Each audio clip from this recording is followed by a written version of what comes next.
definitely off here. Look at all that spooky smoke around the ley line deposit over there. Could that be where the monsters are coming from? Looks like the Millelith have set up camp to deal with this. There's soldiers and fortifications everywhere.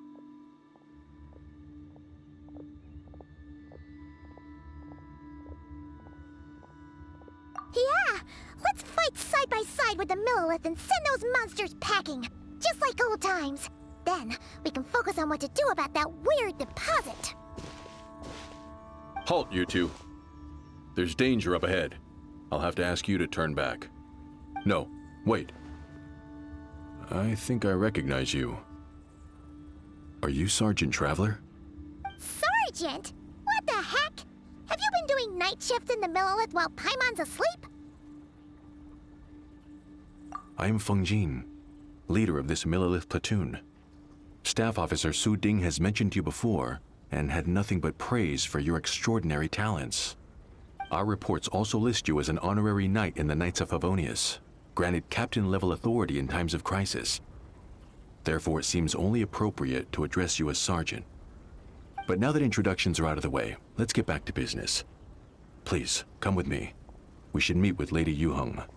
Wait, Keqing's here too? Huh. This situation must be more complicated than we thought. So much for solving this with one quick fight. Lady Yuheng, as you predicted, the Traveler and her second-in-command are here to see you. Good work, Feng Jin.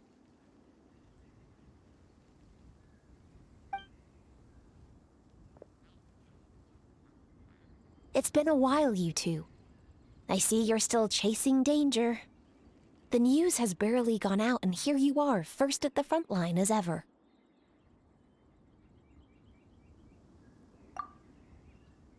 Let me start by giving you a brief background of the situation. For many years, this ley line deposit has been very stable. However, for reasons we've not yet determined, it recently became unusually active, which has led to an alarming surge in monster attacks. Worse still, eliminating the monsters seems to have no effect. The ley line disturbance remains, and anyone who comes into contact with it is transported to a strange domain.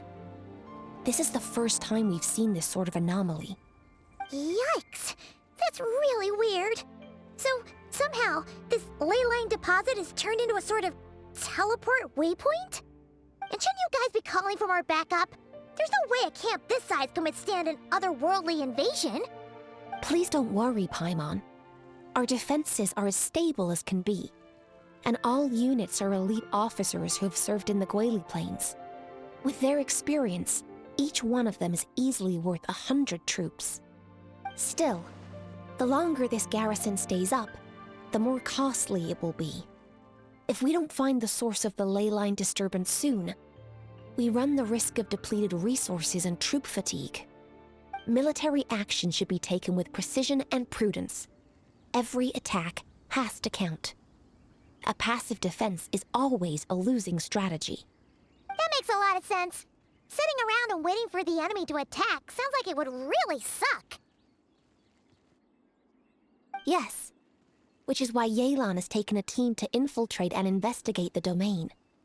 They should be back in a few hours with the intel we need.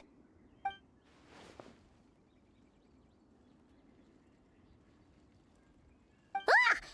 Why'd you have to sneak up on us like that, Yelan? You're back early. I'm guessing things didn't go according to plan.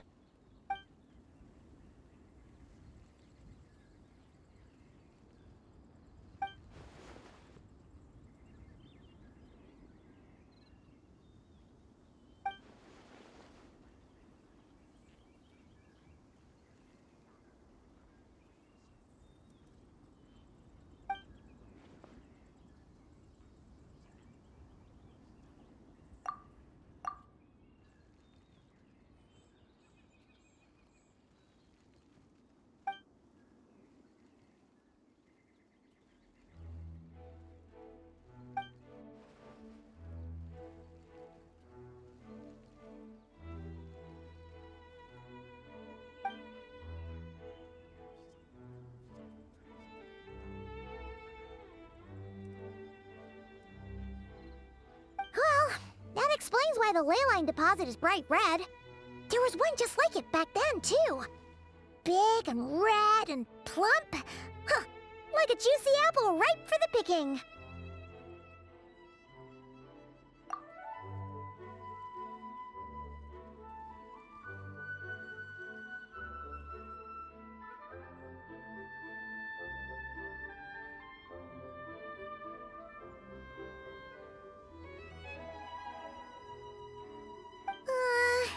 You're starting to lose Paimon a little. And the bad news, Yelan? Give it to us straight.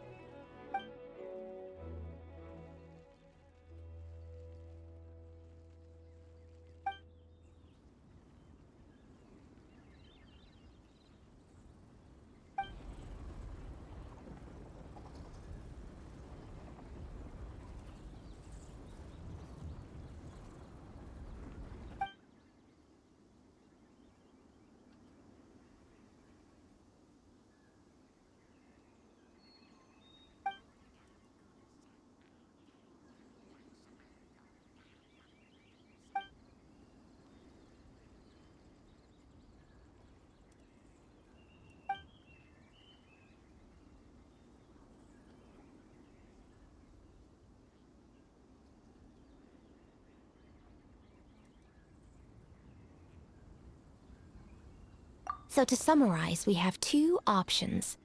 The first is to strengthen our defenses, keep fending off the monster attacks, and hope the disturbance dies down in due course.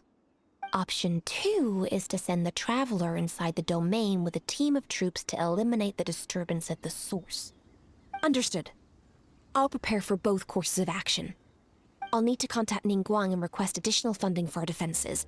At the same time, I'll reach out to the Kayang to discuss manpower.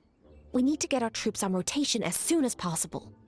Hey, isn't this the part where you're supposed to tell us to get out there and give them what for? Sorry, but peacekeeping in Liyue is a duty that belongs to the Millelith and the Qixing. It's my role as commander to keep my officers from taking on unnecessary risks. Plus, I don't want you taking this on all by yourself, for reasons both professional and personal. So if you don't want to get involved, I won't force you. I'll simply treat this like a long-term training exercise for the Millelith, with several platoons working in rotation to eliminate each wave of monsters. Meanwhile, I'll have scouts keep up the intelligence-gathering work inside the domain. Once we understand it sufficiently well, we can put a strike team together to head in and neutralize the threat. Of course, if you do wish to participate, you'll have my full support and the entire garrison at your disposal. And once the leyline disturbance has been brought under control, I will review your record and compensate you accordingly.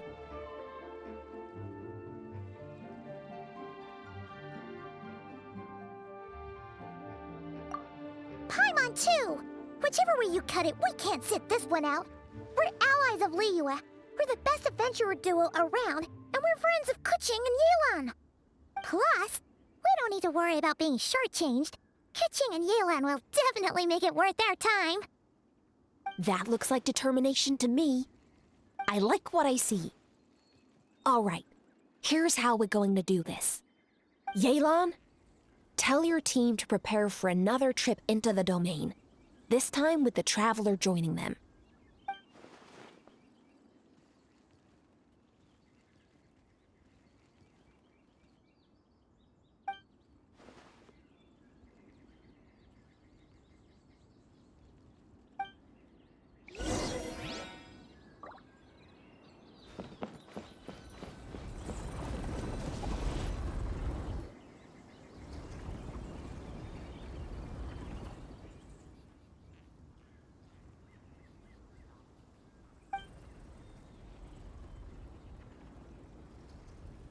Keep your eyes peeled and your blades ready.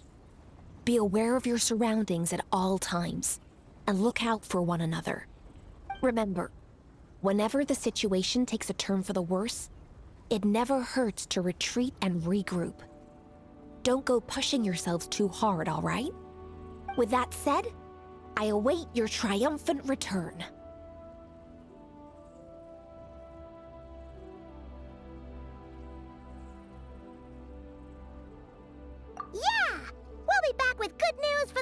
of you.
Hold the line!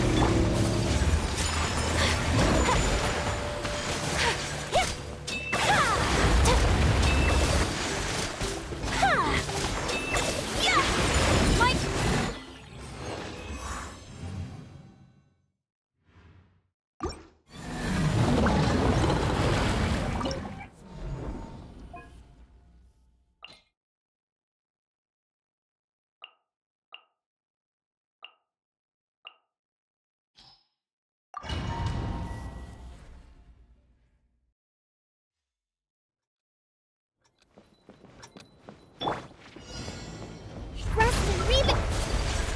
Whirling snow! Yeah! Out of the frying pan, into the fire! My apologies! Yeah!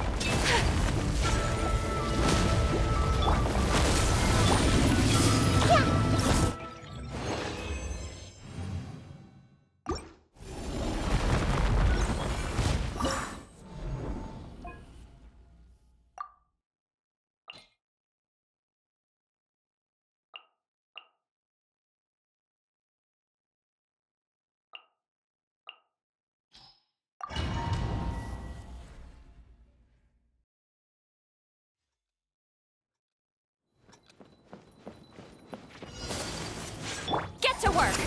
Obey! Whirling snow!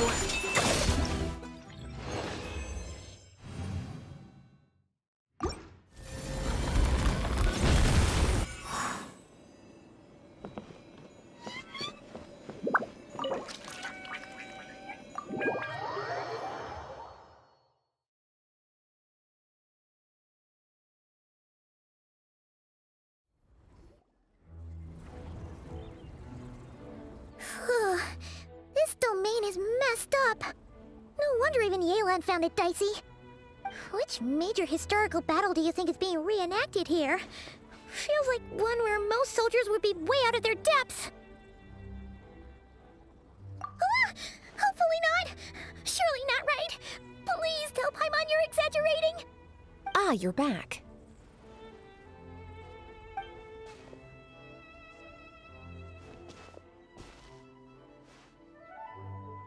Sure is, but it was really, really scary in there. Incredible. You did very well to brave all of that and still emerge victorious. Good work.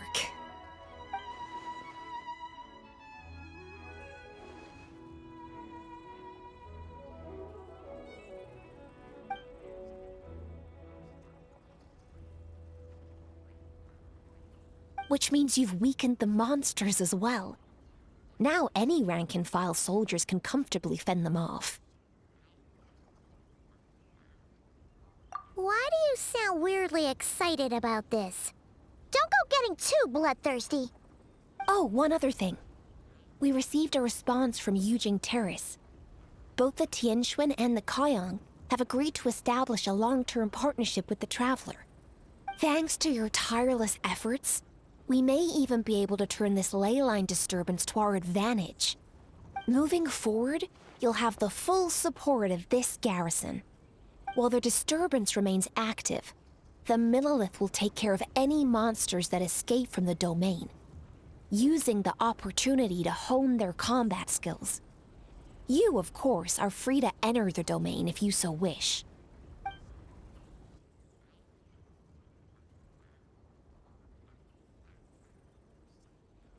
Oh, that's a big weight off our shoulders. Anyway, where were we? Oh yeah, ley lines are pretty fascinating things, aren't they? If only there was a way to grab them and shake all the secrets out. Or, who knows, maybe one day we'll run into some smart cookie who hands us a big thick book called Everything You Always Wanted to Know About Ley Lines.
Oh, Baiju wasn't in his shop.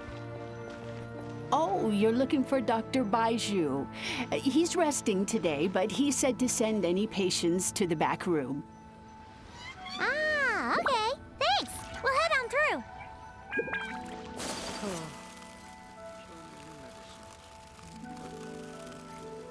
Please, show me your prescription.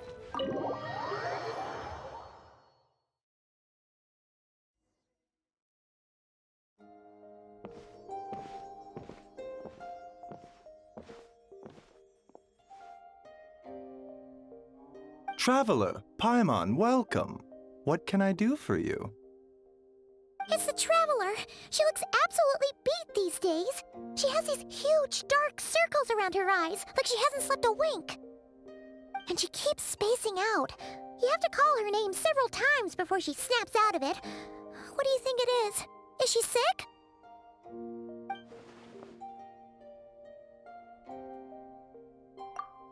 Very peculiar.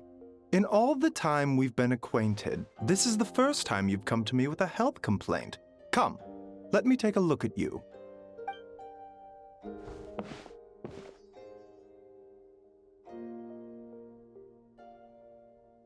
Okay, Paimon does not like that expression, Baiju. It's not serious, is it? Complexion is good, eyes are clear, breathing is steady, pulse is strong. Physically, you appear to be in good condition, traveler. In theory, your energy level should reflect that. You should be feeling right as rain. Hence my concern.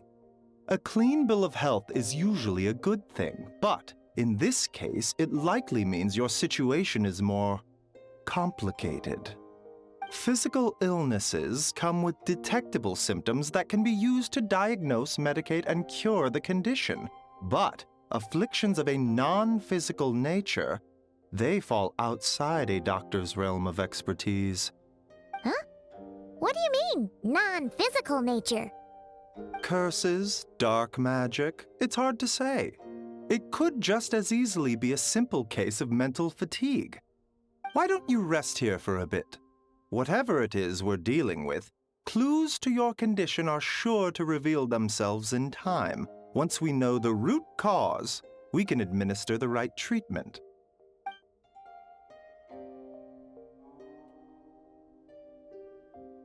In the meantime, Changsheng and I will review the relevant literature for afflictions that present with mental fatigue.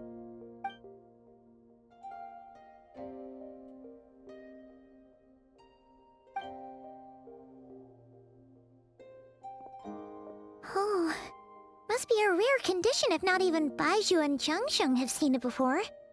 Well, all we can do is take their advice. You look like you're about to collapse anyway. Just get some rest. Paimon will be right here by your side. Fingers crossed you'll be all better when you wake up.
Traveler! Traveler!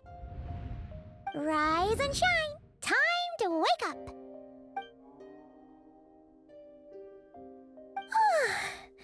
For once, you're making Paimon look like an early riser. It's already afternoon. Hopefully all that sleep did you some good. Feeling any better? A cut? What? Did you scratch yourself in your sleep? All right, let Paimon take a look.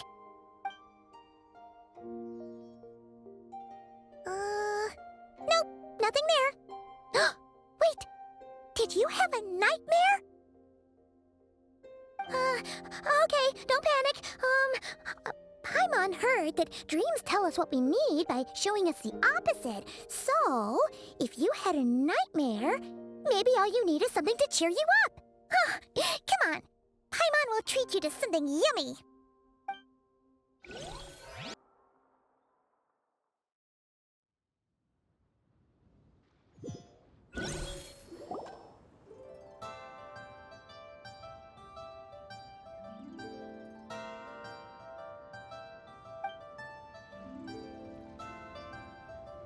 What?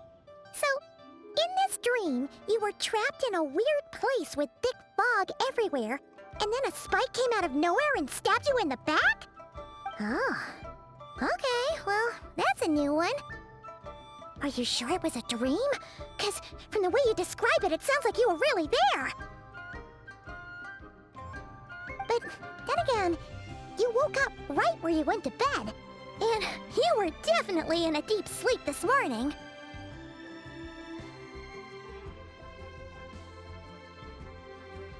Then, it's decided. Paimon will stay up and watch over you tonight.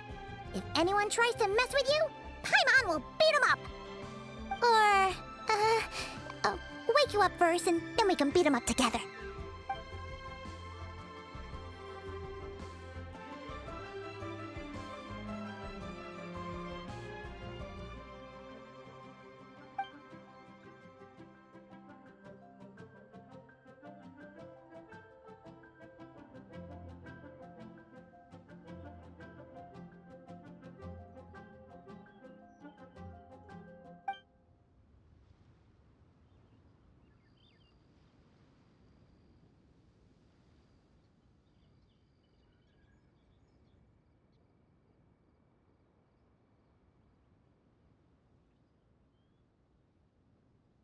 Something is missing? Did you just say something? The flesh remains whole, but the soul is incomplete. Left unresolved, the mind will wither away along with it. Ah! What the? Wait! Paimon remembers you! Your child's master! Skirk? Right! What are you doing here? The last time we saw you was at the Primordial Sea in Fontaine, right? But then we left and never learned where you went after that. Child's been looking everywhere for you, by the way. What brings you to Wanmin Restaurant of all places? You came here looking for us? And were you the one behind that hocus pocus just now? Tell me, what is it that you saw?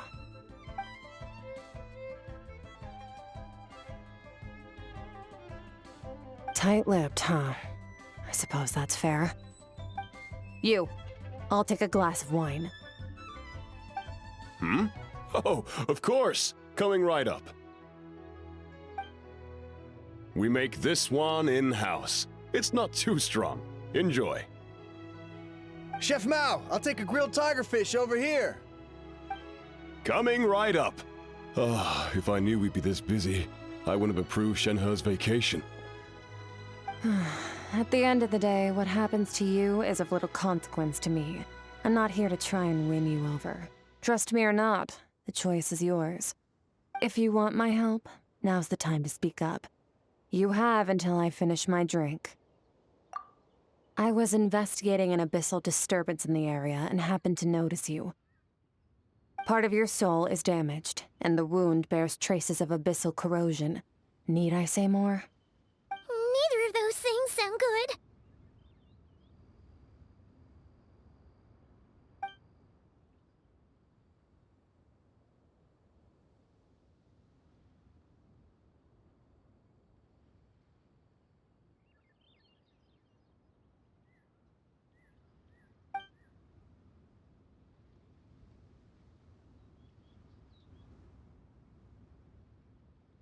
Well, should we trust her?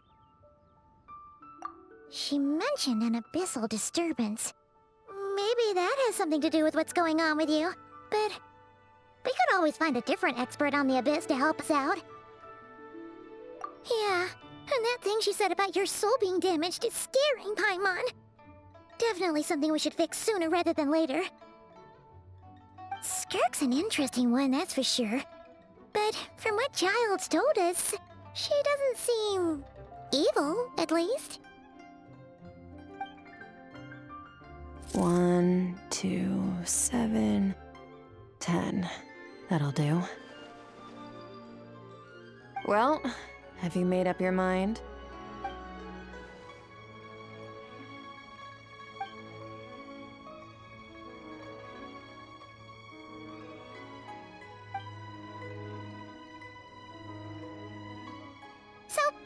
we know, Miss Skirk. Ma'am, can you help us? So, you couldn't disperse the fog. I understand. Come find me in the Gwali Plains when you're done here. Oh, and I left cash for the drink on the table. Settle the bill for me, will you? Oh, okay. Huh? She disappeared.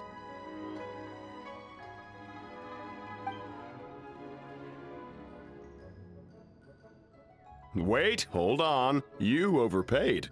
Here's your change. Oh, no. This includes the drink, so it should be the right amount. I didn't think you two ordered a drink. We didn't. It was that lady who came and sat with us, remember? You brought it out to her yourself. You sure? I could have sworn there were only 2 of you at that table. What? What'd you put in their dish, Chef Mao? Some kind of hallucinogenic mushroom? You got them seeing things. Seeing things? Wait, so neither of you noticed her? Young lady? About this tall? Wearing a purple dress? She ordered a glass of wine! Oh, now you mention it, that vaguely rings a bell. And it looks like I did open the wine jar, so it must have just slipped my mind. In any case, that settles your bill. Come again soon.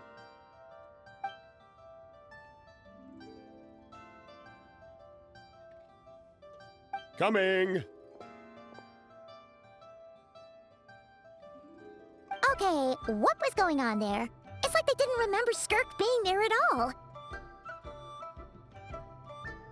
Even Paimon was half convinced we hallucinated the whole thing. But that Mora she left for us was definitely real. Oh, this whole situation is giving Paimon the creeps. But anyway, she told us to head to the Gwali Plains, right? Let's not keep her waiting.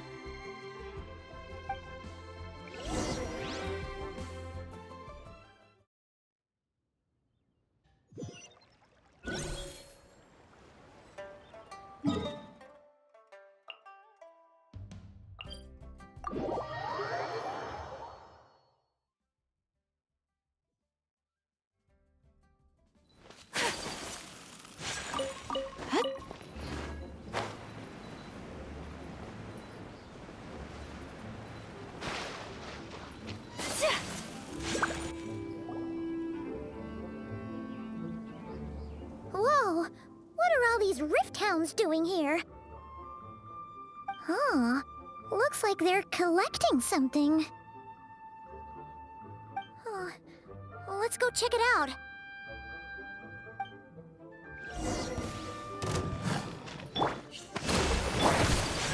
My apologies.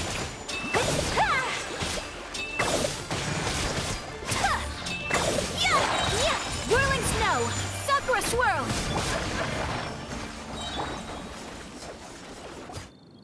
So, this is what they were collecting. It looks kinda like... Yeah... What is going on here? From the moment they are born, all beings with great power have an impact on this world. Even if their body is sundered and their soul extinguished, their influence remains. Gods are the most common example of that. The remnants of gods who fell thousands of years ago remain buried deep within the earth, carrying within them a warped will and a dark curse. Together, these remnants form what you call god remains, and it appears that some of those sealed here were dug up and removed. There are traces left, but they're fading fast. What are you doing? Nothing! Just wanted to make sure you were... real? She's definitely not a ghost traveler. Paimon poked her, and she's solid. Your life hangs in the balance, and that's what you're fixated on? Strange set of priorities. It was just a trick to avoid being perceived. If someone notices me, those memories are erased. Simple as that. Unlike you, I have no desire to establish a connection with the world. The weak and the lowly have no right to remember me. They're lucky they only have a few missing memories to show for it. Now, can we please get back on track? Okay. Where were we? Right. The god remains. So, basically, there's now less of them here than there used to be, right? Isn't that a good thing? In our experience, god remains are 100% bad news. A lot of terrible things have happened because of them. Maybe it's a good thing by human standards, but power doesn't come from nothing, and it doesn't just disappear for no reason. The remains aren't just gone, they were taken. Very clever, Traveler. You aren't the only one who had something taken from you. There are victims like you everywhere. The only difference being, you can speak, and the remains cannot, so it went unnoticed. Something similar happened in Sumeru. Within the span of one night, countless consecrated beasts were slaughtered, and a large amount of the god remains buried in the desert went missing. Of course, god remains are just one of the targets. The culprit is chipping away at sources of power all over this world, including the Stella Fortuna above. Wait, you mean... the stars? Mm-hmm. 42 of them have died out in the past few months alone. In Conria, people believed that powerful individuals have corresponding Stella Fortuna. Even should that individual fall, their Stella Fortuna would not disappear, but gradually evolve into a new constellation. Yet now, stars are disappearing from the skies entirely, and it's not hard to deduce what's happening to the power they contain. Something has been leeching power from this world like a parasite steals nutrients from a host. And now, it's no longer satisfied with the remains of the dead. It wants you. This time, it only took a fragment of your soul. But next time, there's no telling how far it could go. No one knows. All I know for certain is this. Getting back what you lost will not be easy. Considering how much power this entity has stolen, it must be a god-level being by now at least. But that's not the real concern. Souls are fragile things, and yours could easily be crushed if you go up against it. So you're gonna help us, right? We're going to help each other. You are my ticket to uncovering this thing's true identity. Well, great! You seem super strong, and you know a lot about the Abyss, so Paimon will take it. Don't get all mushy on me. All I'm doing is helping you get back to normal after a sudden crisis. And I should warn you, getting mixed up with me can have unforeseen consequences. We're on very different journeys. You don't want to be in my debt, trust me. You help me uncover the truth behind this entity, and I'll help you recover what you lost. This is a transaction, that's all. You would do well to remember that. Now, come along. Yeesh! You'd think she'd be a little friendlier since she's agreed to help us. But nope, she's just like when we met her in the Primordial Sea. So cold. Well, whatever. If that's how it's gonna be, then she doesn't deserve our friendship. What she does deserve is a super embarrassing nickname. Ah! Paimon's got it. Frosty the Lavender Melon! Serves that Ice Queen right! Anyway, the important thing is that we get that piece of your soul back. So, let's follow her and see what sort of plan she's got.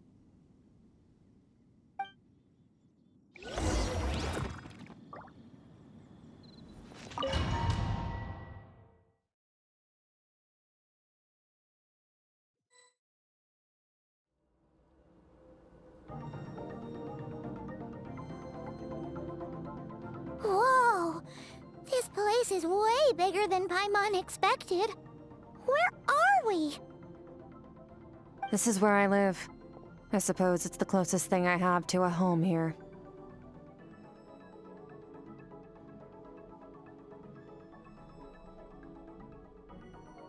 It is. I brought you here because time flows differently in this place. I don't know how much Ajax has told you, but when he fell into this space, I mentored him for 3 months. In that time, only 3 days passed in the outside world. Ajax? Oh, right! That's Child's real name! Yeah, Paimon remembers him mentioning something like that. So, a month here is equivalent to 1 day in the outside world? That should mean we're safe from that power-hungry soul snatcher for now, right? Yes, well, I didn't bring you here just to show you around. In the outside world, the Traveler could be attacked at any moment. But coming here has bought us quite a bit of time. Now, we just need to figure out how to investigate that place you saw. The one full of fog. Both your description and the abyssal disturbance I felt point to that space having some connection to the abyss. It could even be a domain similar to this one. The thief who stole that fragment of your soul is hiding there. But the abyss is a chaotic and turbulent place. If we want to pinpoint their location, we need to see what that space looks like without the fog. Abyssal power can grant a special form of sight. Have you ever wielded abyssal power before?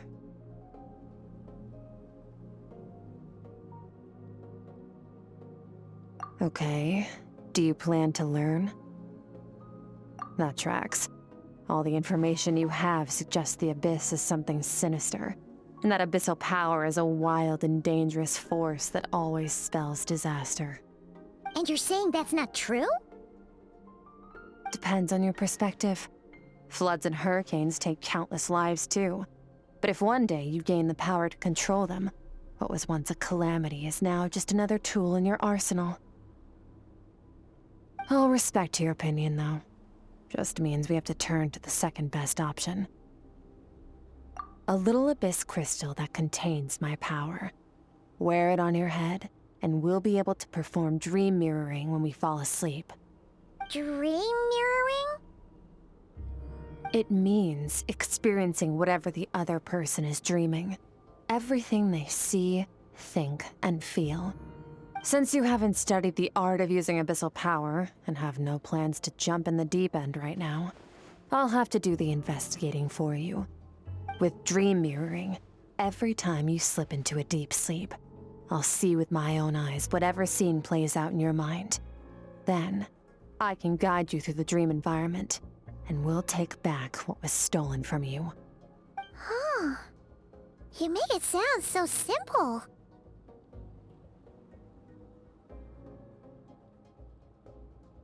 Tough to say. This is an unprecedented situation for both of us. Even assuming we do manage to find where this entity is hiding, like I said, getting your soul fragment back won't be easy. To play it safe, I need to give you some special training first. Wait, you're gonna teach her some of your martial arts? Does that mean the next time we see Child, we have to treat him like our senior? Do as you want. For my part, I don't see you as my disciples. You're already a pretty good fighter. All I'm planning to do is build on your current skills and train you for the specific scenarios that I think we might face. But that's enough talk. If you're ready to do this, then come with me. Time might be more lenient here, but that's no excuse to waste it. Oh, she moves fast. Paimon can hardly keep up with her. So, special training, huh? Kind of a rare opportunity. With your skills, there's not a lot of people qualified to train you. The last time something like this happened was probably anti-Raiden Shogun training, right? Oh, feels like a lifetime ago. Skirk seems pretty strong too, though. Remember how she said that the all-devouring narwhal was just her master's pet? Maybe we really will learn something here.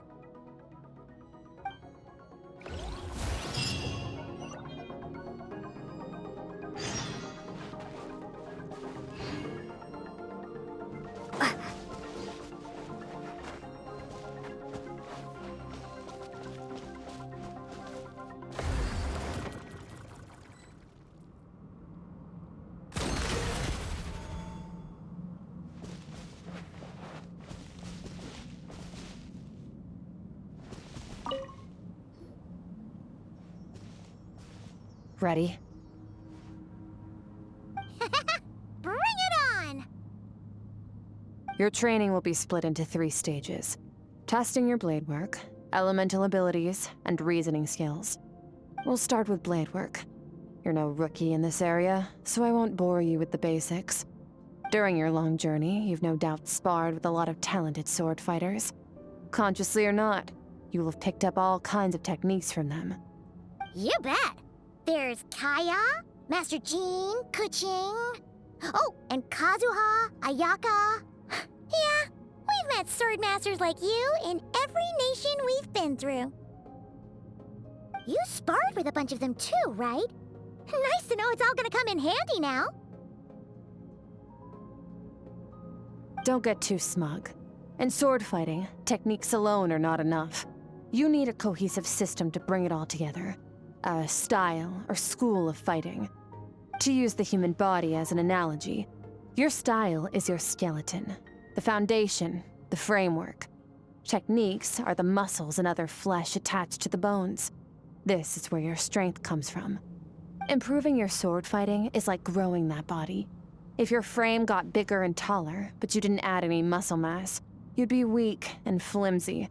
Then again, if you packed on pounds of flesh without a big enough frame to support it, you'd end up bloated and unwieldy. You need to do some introspection. Take a good, hard look at your past experiences and figure out which parts of what you've learned are just techniques, and which parts can be used to form your own system of blade work. Only then will you get the full utility out of all your thoughts and observations along the way. Only then will every strike you deliver make perfect sense. Wait, is that it? Paimon thought you were gonna teach her some cool new moves, like when you went swoosh and opened a tunnel to another place. One day, you'll reach a new level of power where you realize that even that's as basic a trick as any other. But right now, our sword styles are so wildly different that teaching you mere techniques is pointless.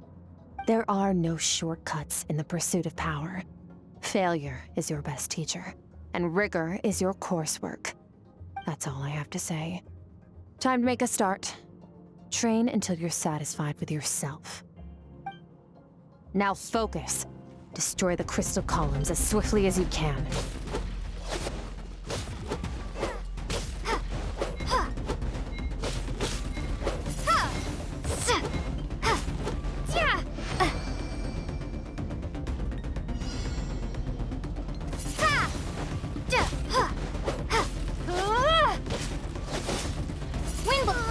This is making Paimon's head spin. Hang in there, traveler!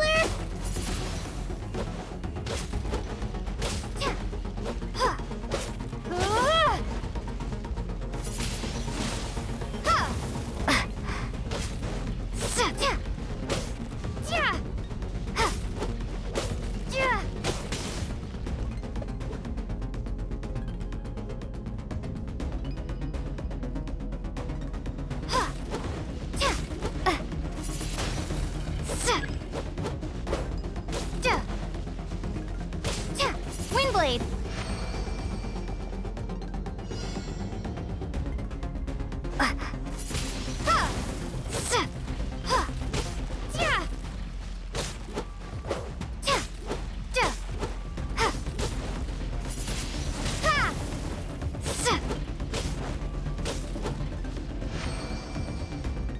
Stay calm.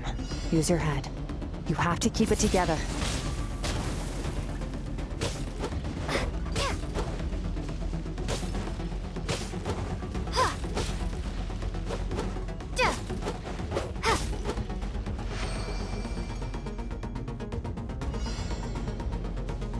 Windblade!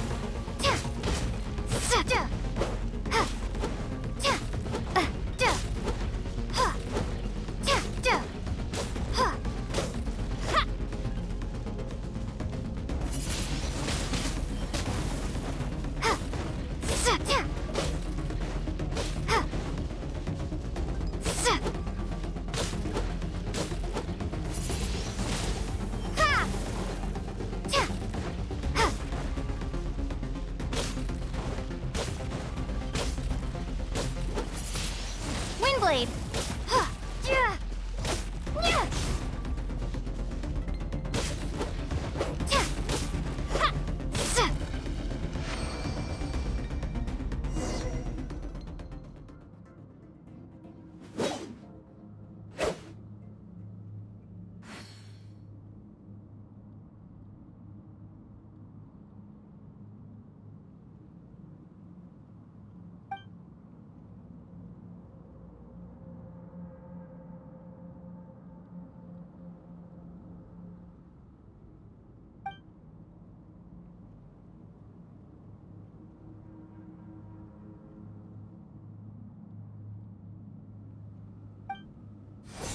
This moment will be frozen in time.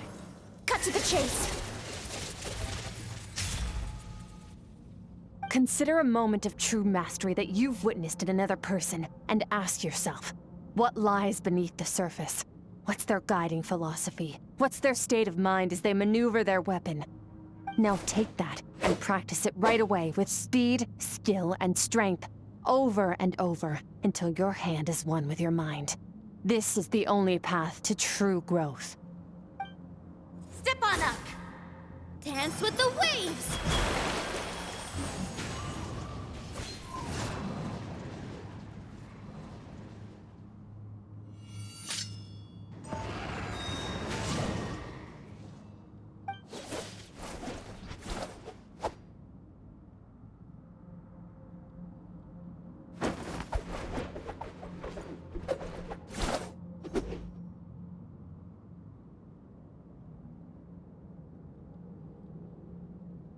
If you start to tire, empty your mind, but do not stop. Stay in that frame of mind as you keep up the fight. Get rid of all redundant movements. Imagine your sword is an extension of your own body. Wield it just as you wield your arms, hands, and fingers. 'Twas on a deserted, moonlit night that the hero approached the vile dragon's limpid lair. Rain Cutter! Feathers fleeting wet, the white heron treads water, a sight without flaw. Master of Inazuma Kamisato art Tachijutsu.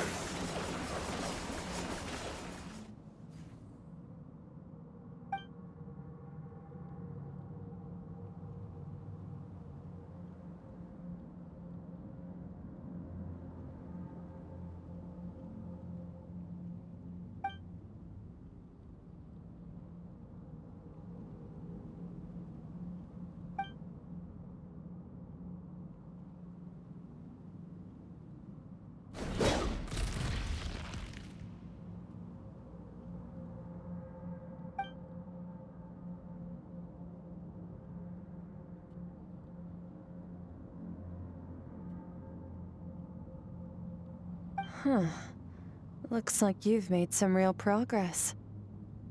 That concludes your training session. Awesome! Paimon knew you could do it! How do you feel?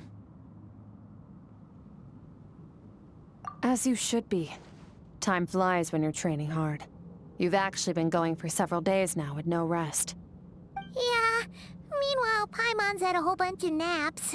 But you were so focused, she didn't want to interrupt you. Go get some sleep. I'll be doing the same very soon. Let's hope you see that foggy place in your dream, so I can get this investigation over and done with.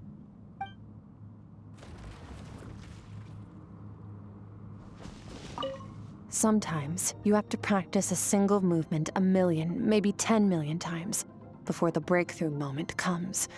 Nothing in the outside world can help you in this process. The most important thing is to remain patient.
Skirk, why are you skipping classes again? We've talked about this. 'Cause he's a crabby old man, and he's a boring old man. I don't like going to his classes. Excuse me. You shouldn't talk about your teacher like that. It's very disrespectful. All right, let's not get into a big fight about this. Skirk's learned what she needs. There's no point forcing her to sit through more classes if she doesn't want to be there. But I'd still love to hear about what you got up to yesterday. Why don't you tell your dad all about it? I went diving, and I saw this huge fish. I never knew they could get that big. It looked kind of dumb, though, with that stupid big fat head. I tried to shake its fin, but it just spat water at me. Oh, and today, I'm gonna go to that prairie up north. There's supposed to be this giant bird there that can spit fire. I bet if I climbed on its back, it could fly me all the way to the stars. Then I suppose your old dad should get one as a pet too. Otherwise, how are you gonna hear me call you for dinner up there in the stars? When it's time to eat, I'll come back on my own, Zilly. Anyway, gotta go. Bye, Mom. Bye, Dad. Wait! Put on a coat at least. You'll catch a cold. I'm talking to you, young lady. You spoil that child, you know. Ever since that merchant ship arrived, she practically lives outside. Always going on about exploring the beyond one day, whatever that means. Let the kid do what makes her happy. Besides, we both know you're all bark and no bite. Come on, our little adventurer's gonna be hungry when she gets back. Let's get started on dinner.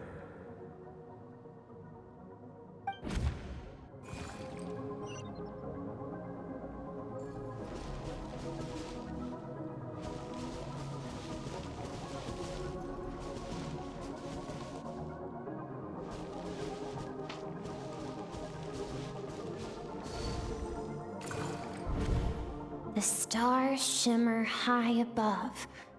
But what lies beyond the stars? Mountains as far as the eye can see? An endless snowy plain? Or maybe buildings taller than the sky, like the people from the merchant ship said? I can't be the only one asking these questions. The universe is fascinating. If only I could meet some other people like me. We could set sail together and explore every corner of the world. I'm sick of being a kid. There's so many amazing things out there, and I'm ready to see them all. But for now, I'm starving. Better get back.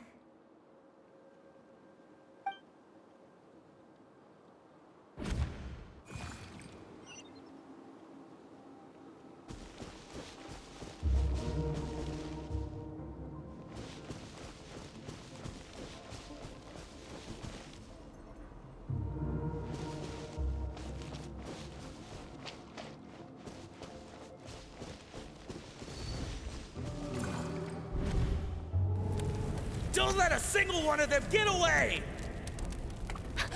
No, please, spare the children! Stay back! They're coming! Run! Help! Eliminate the threat. Take them down! Don't be scared. This way! We'll never make it! Fire. There's fire everywhere. What happened? I told you we shouldn't have trusted these outsiders!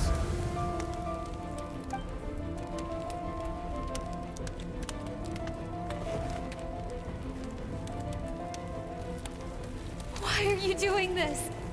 What did we do to deserve this? We welcomed you with our finest food and drink, showed you the best our home has to offer, gifted you cloth dyed by our own hands. And this is how you treat us? Run! Save yourselves! Captain, Zone 3 is clear and we have Zone 2 surrounded. Begin extermination. Remember the orders from upper command. No one is to be left alive. Rest assured, sir. We have enough munitions to annihilate these savages and burn their entire civilization to the ground. Good. The only ones who put up a real fight are that man and his wife, correct? What's their status? We shot the man in the ankles and the wife broke her wrist attempting to fight back. They won't be doing much more fighting. They're holed up in their home for now, but they won't last long. To prevent them from making some kind of last stand, we're planning to clear out the other zones first so we can send a bigger squadron to surround them. Well, well. Turns out some of these beasts do know how to use their claws. Now the threat these savages pose will be undeniable. Let them cling to what's left of their lives for a little longer. Once the other zones are cleared, I'll cut off their heads myself.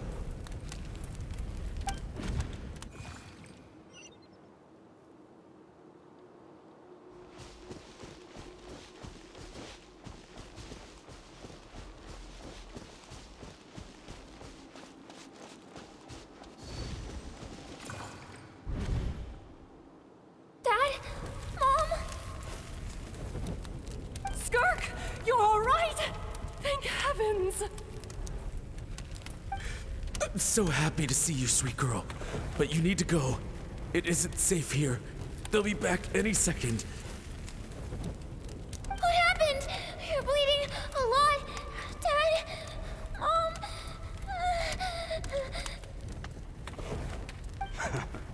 This is the place. Alert all units. Prepare to surround. Run, Skirk! Run as far away as you can. Don't trust anyone. Your dad and I, we're not afraid to stare death in the face, but we need you to survive. My clever girl, so curious. You're already so brave. I know you're going to grow up to be such a positive light in this world. Whenever you miss us, just play this song. Remember, life is a gift. Don't let darkness claim it. Break down the door! Look what we have here. A savage that can pluck a tune. Well, the show's over.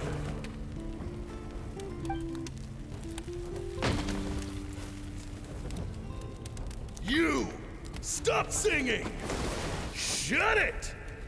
I said shut it or I'll make you! Fine. Have it your way!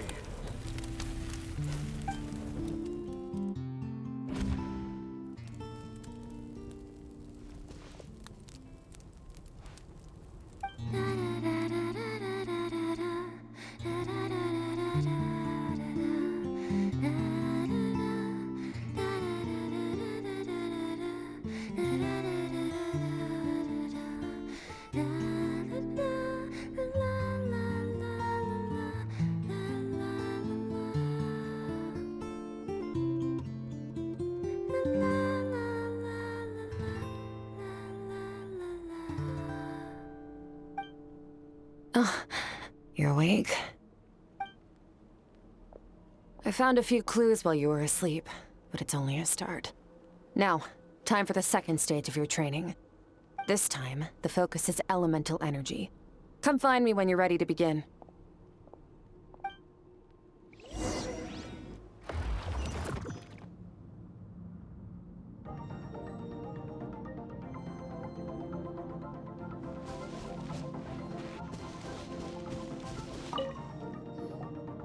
Man, staying in the abyss feels so surreal, don't you think? No day and no night. It's like time hardly exists. If we weren't careful to keep track, it feels like we'd have no idea how long we've even been here. Well, except for the fact that Paimon still gets hungry like clockwork. You go do your training. Paimon's gonna grab a bite.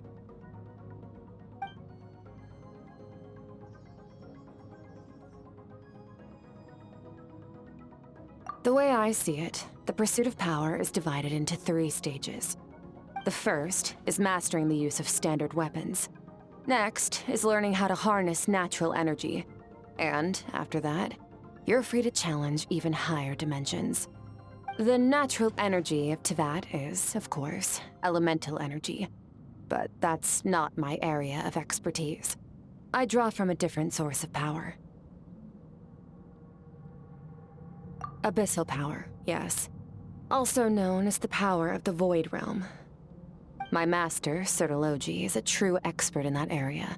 After all, he was one of the group of 5 that infamously stole the all-encompassing power of the Abyss, an act for which the people of Conria gave them the epithet, the 5 Sinners. The elemental energy of Teyvat, on the other hand, is derived from the power of the Light Realm. These 2 forms of energy exist in direct opposition to each other. Suffice to say, there's not much I can teach you this time. A keen observation, traveler. Call it respecting local norms. The Abyss stands in direct conflict with the will of this world. So, to make my life easier, I disguise my power to make it appear cryo-like in nature. It's a technique I learned from some Conrian ruins, known as the 7 Shifting Serpent. If you ever change your mind about delving into abyssal power, I can teach it to you. So I've heard. You seem to have a knack for removing abyssal power. But is purification really what's going on there? Like I said, power does not simply disappear. Just thinking out loud. Let's focus on your elemental training. That's what's gonna help us if the situation gets tricky. True growth comes from adversity, but only if you make the choice to pick yourself up again every time you fall. So, it's time to push yourself to the limit, and then keep pushing. This is the only way to advance at pace. Use the power of Animo to clear the field as fast as you can.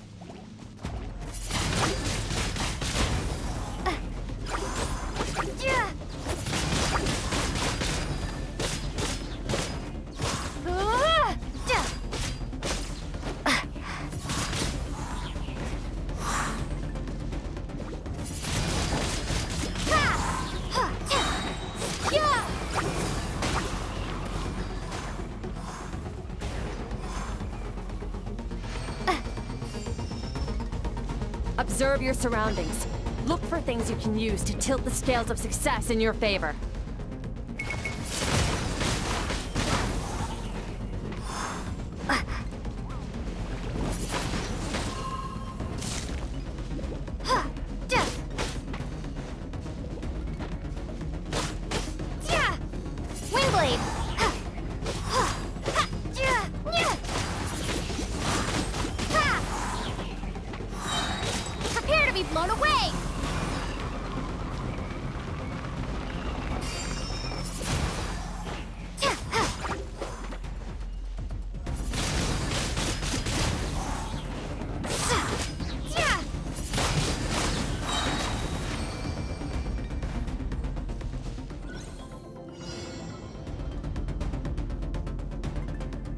Use the power of Hydro to destroy the spikes. Ha!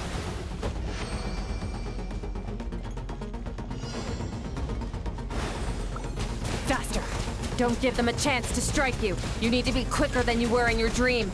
You can't afford another injury like that.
You need to understand what makes you special.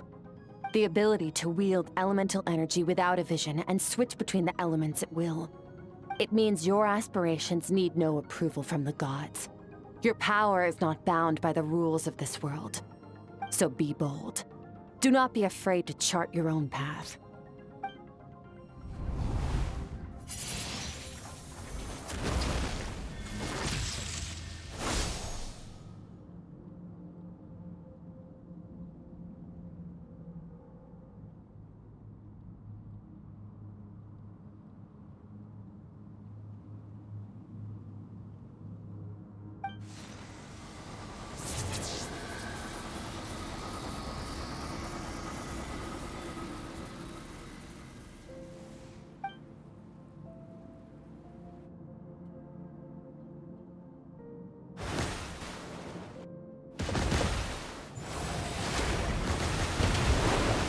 Very good. It seems you've reached a deeper level of connection with the elements. Long enough for you to lose yourself in your training, which is a good sign. Relentless practice with the elements has drained all your strength, but it's also what allowed you to make progress. Get some rest. When you wake up, we'll proceed to the final stage of your training.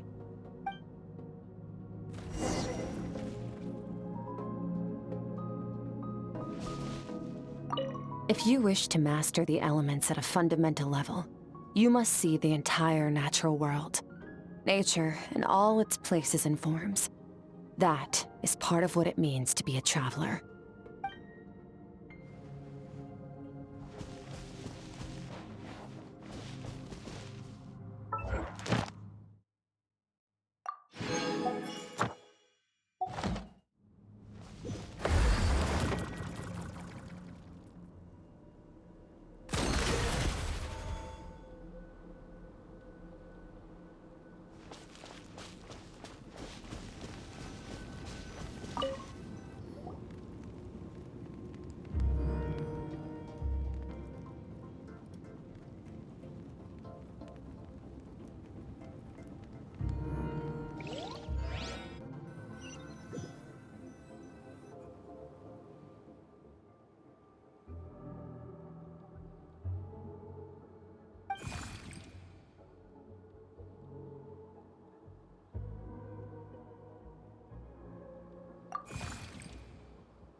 What is the secret to power? Longing, hatred, self-preservation. No, it is fear. The fear of losing those you love. The fear of watching your home burn. Fear of loneliness. Fear of death. Fear is the source of evolution. It forces humanity to adapt to their environment and overcome hardship. It is in the process of prevailing over our fears that we surpassed first ourselves and then the rest of the world. That fear is now part of you. It calls on you to evolve. And it is time to answer.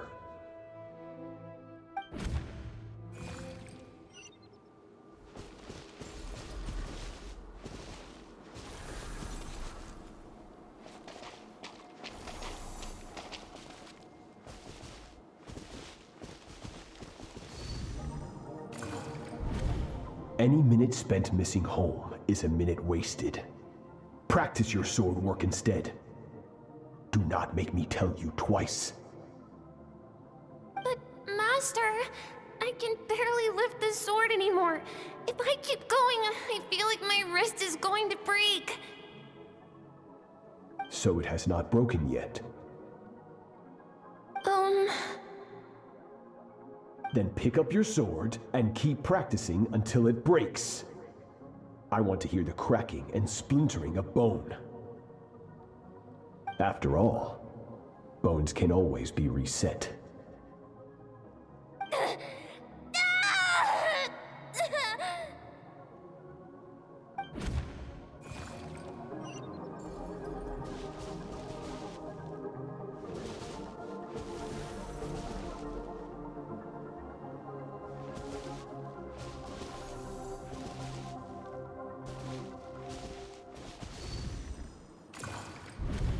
Good Skirk. Once again, you survived. How do you feel? Cold and pain. These are signs that you are adapting to the abyss. Each time the flesh is torn and the spirit crushed, each time you claw back from the brink of death, you become stronger. I now understand why these people sought to destroy your homeland. Your potential goes beyond even what I could have anticipated.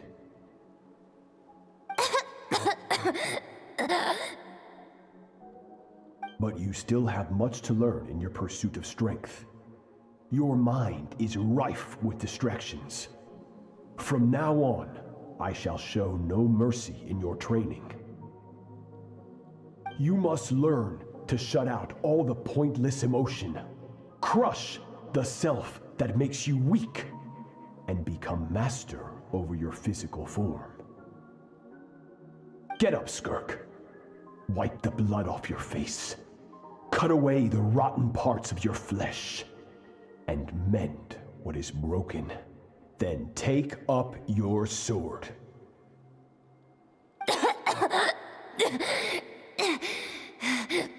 Yes, Master.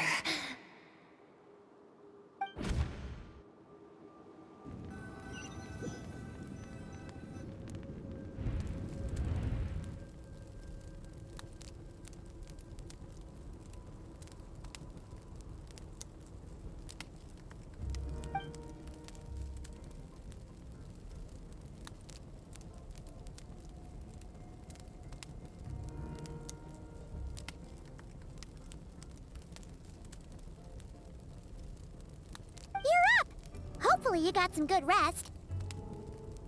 Skirk said to tell you that she's ready to start the final stage of your training whenever you are. So, want to head over now? Or did you want to wait a little?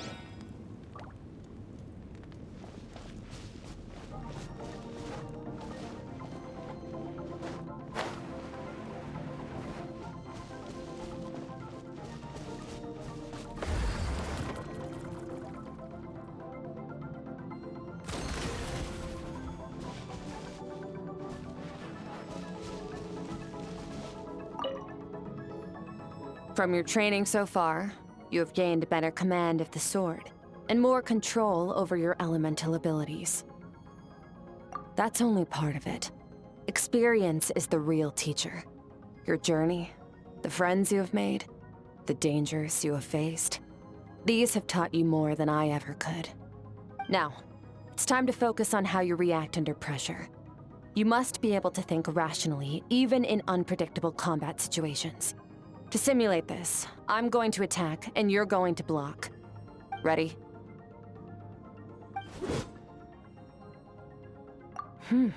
Not bad. That defensive stance looks near unbreakable. Just like your brother. Oh, that reminds me. You still don't know what happened to him, do you?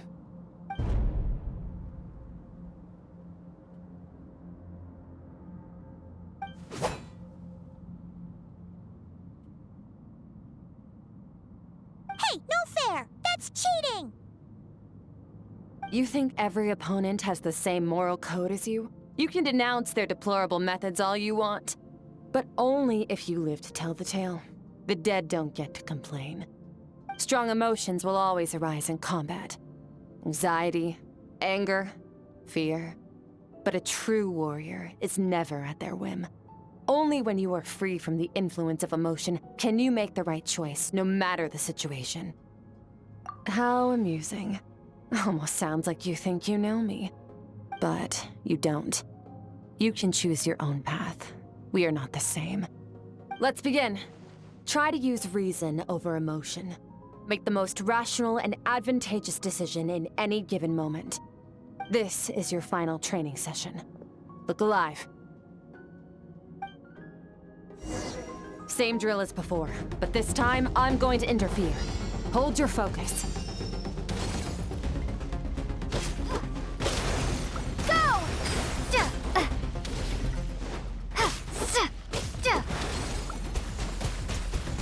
Water jet!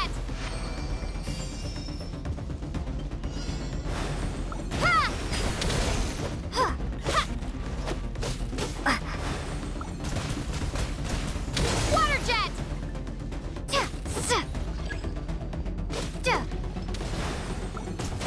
Go! Water jet!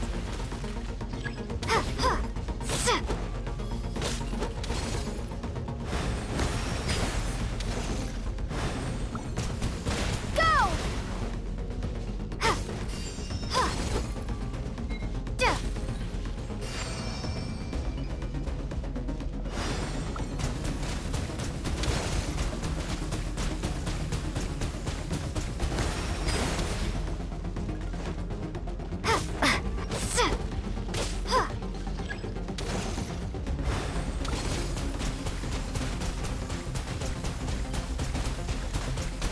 Water jet!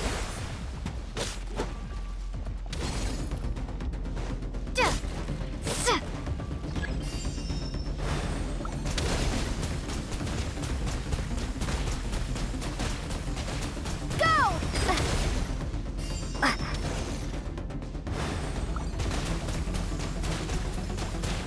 Not bad. Better than I expected.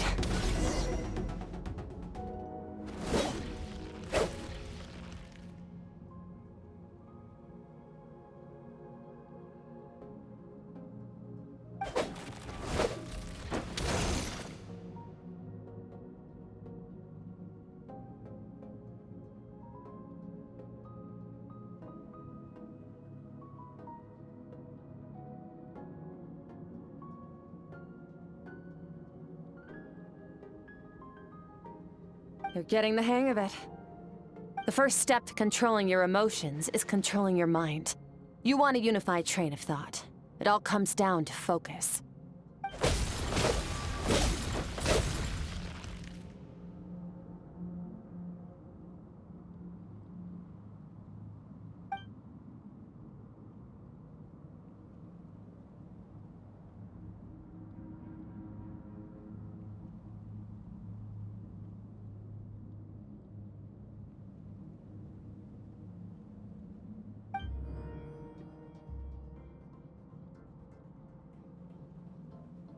Your mind is rife with distractions. From now on, I shall show no mercy in your training. You must learn to shut out all the pointless emotion, crush the self that makes you weak, and become master over your physical form.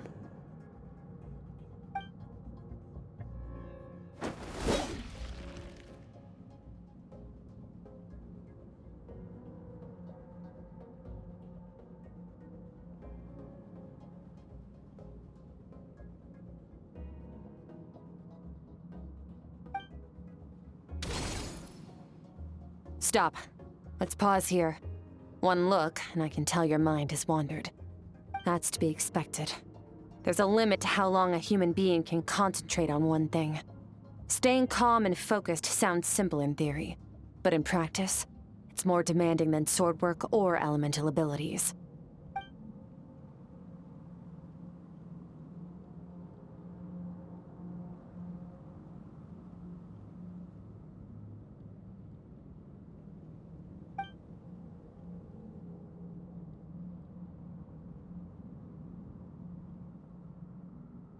Get some rest.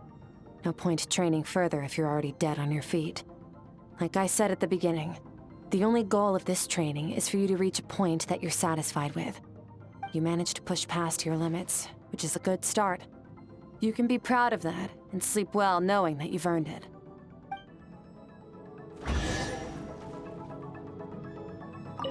Warriors will train day and night to perfect their skills, but when the battle comes, their fate may be decided in a matter of minutes. One mistake, one moment of hesitation, and just like that, all their blood, sweat, and tears were for nothing. You need to push yourself to perfection, or you might not even live to regret it. Warriors will train day and night to perfect their skills, but when the battle comes, their fate may be decided in a matter of minutes. One mistake, one moment of hesitation, and just like that, all their blood, sweat, and tears were for nothing. You need to push yourself to perfection, or you might not even live to regret it.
Skirk is amazing.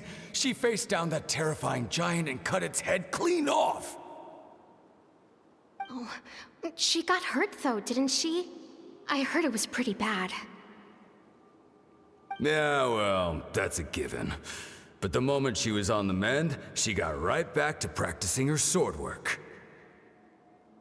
I heard Master suffered a grave injury once too. Lost an arm and a leg and still came back stronger than ever. Skirk's becoming more like him by the day. Incredible. I wonder if I'll ever reach their level. They're always so resolute, so unshakable.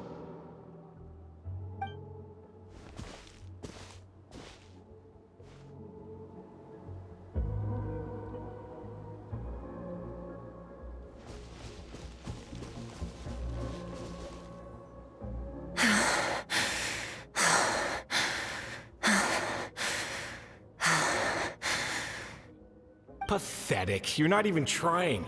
You're so much weaker than you think. Skirk, have you become a positive light in this world?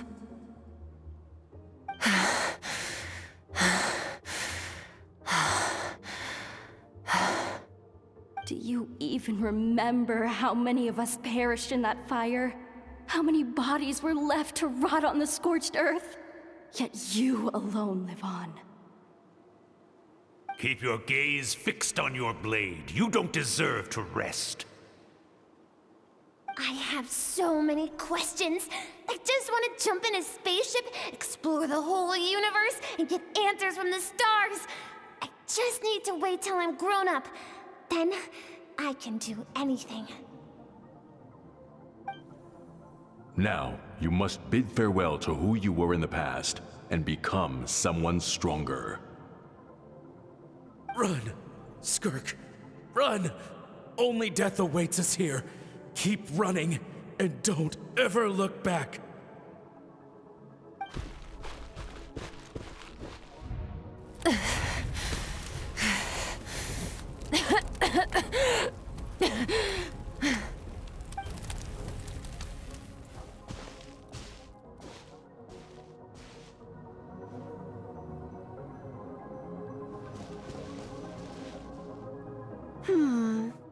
Let's see here. First things first, you need a new identity. Going around telling people you're from somewhere beyond the stars won't do, now will it? How about saying you hail from beneath the earth instead? As the Conrian saying goes, venturing out into the universe and down into the abyss are the same in that both are braving the dark unknown. Well, I'm a visitor on this planet, so I'll follow the rules. Ah, splendid. That saves me quite a bit of trouble. Let me offer you a piece of advice in return, although it might not be what you want to hear. I know the pursuit of strength is important to you, but taking a moment for yourself every once in a while is never a bad idea. Ignore her existence for too long, and there will come a day when you can no longer hear her voice.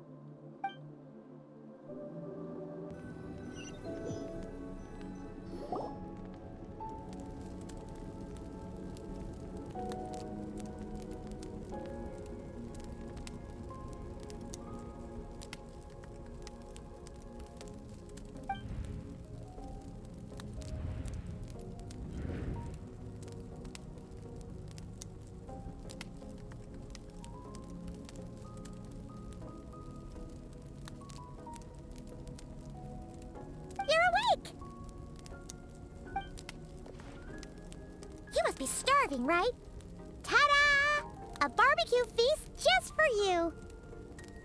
Of course you are! That's why Skirk and Paimon got this all ready for you. Dig in, before it gets cold. Ah, well, if you're around someone long enough, it's bound to happen. Plus, Skirk can cook. So, Paimon decided she can forget the whole Ice Queen thing. Paimon's not one to hold a grudge. Here's an idea. Let's save the chit-chat until after the meal.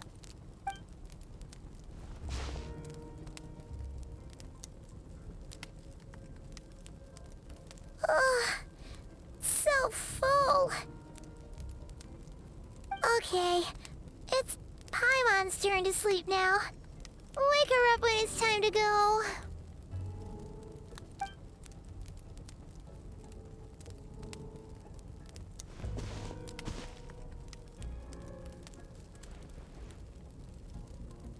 I have good news. First, your training is complete. You have what it takes to wield immense power. Now it's just a matter of putting it into practice. Continue to learn from your journey and hone your skills against formidable opponents. Second, I've located the culprit we've been searching for. Next, we just need to retrieve the missing part of your soul, and our business will be concluded. When Ajax trained with me, he once told me he was bursting with questions. So I allowed him to ask me 3 of them before he left. You and I may never meet again, Traveler. So if there's anything you want to ask me, now's your opportunity. Just like Ajax, I'll answer 3 of your questions.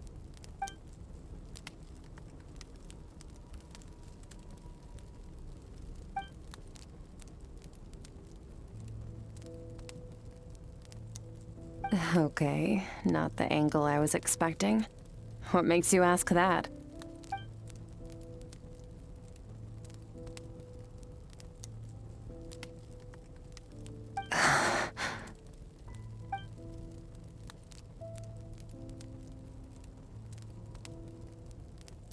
I knew that was a possible side effect. Closed off my mind to you for that exact reason. Even with the dream mirroring, you should have seen nothing but endless darkness.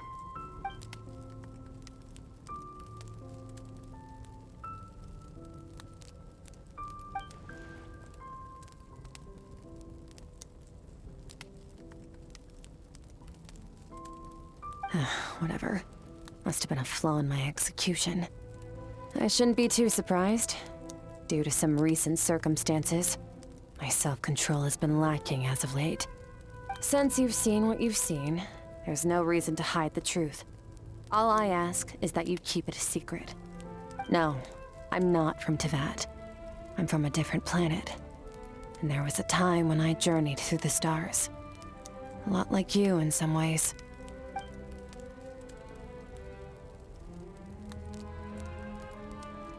No, we're different in that respect.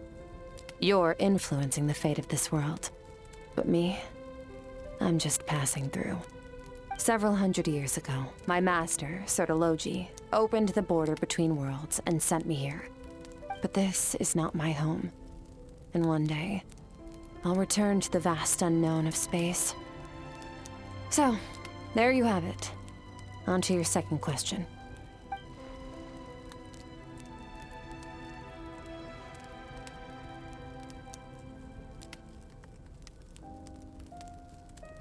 To become stronger. For certain reasons, I need to bridge the power gap between me and my master as quickly as possible. But first, I need to understand the source of his strength. To do that, I need to follow in his footsteps, walk the path he once walked, and somewhere along the way, I'll find out how to defeat him. That is my sole focus and purpose. Okay. You have one question remaining.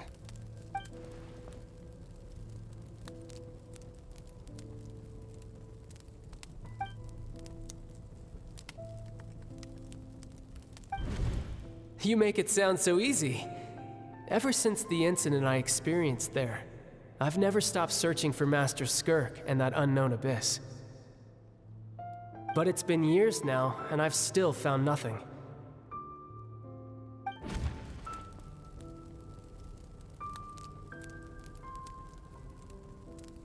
Well, your last question?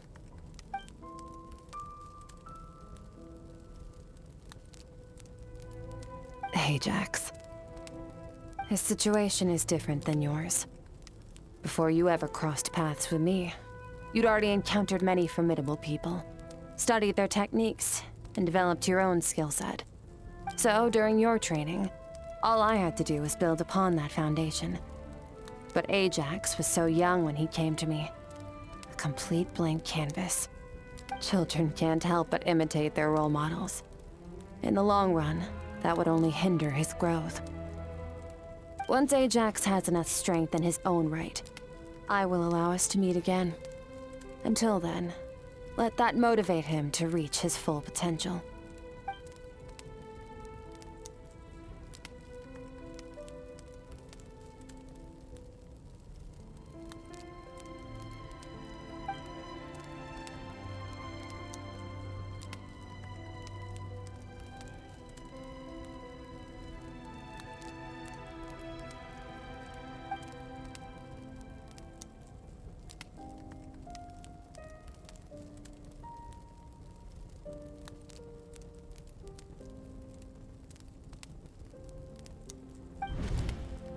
Unlike you, I have no desire to establish a connection with the world.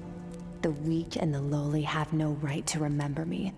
They're lucky they only have a few missing memories to show for it.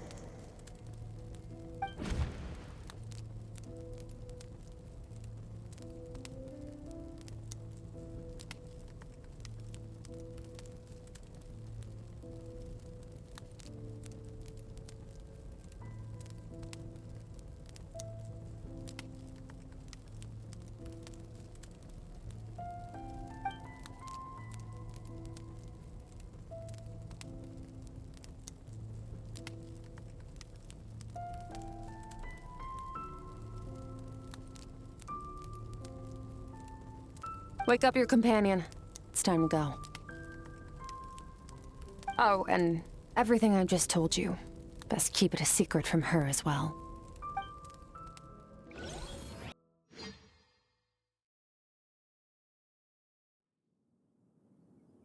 Time to go. Oh, finally. Where are we headed? Just follow me. I'll open an abyssal rift close to the culprit's location. It will take us to where he's hiding.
is near the chasm, right? Yes. If we enter from here, we'll be able to reach that place from your dream. You have some experience with abyssal domains by now, but still, this is someone else's territory.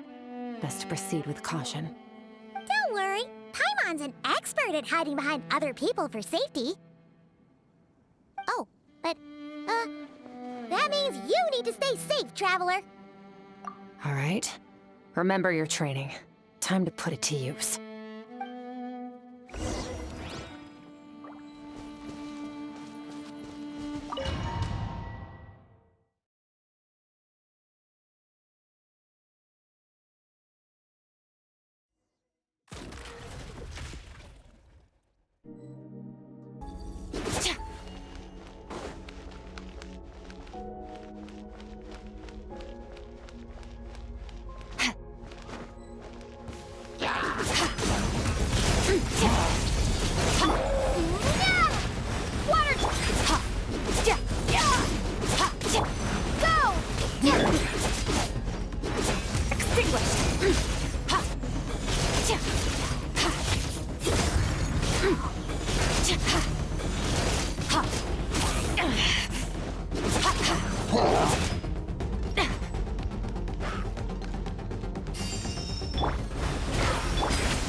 Gonna float behind you.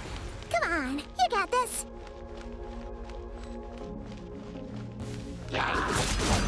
Merciless.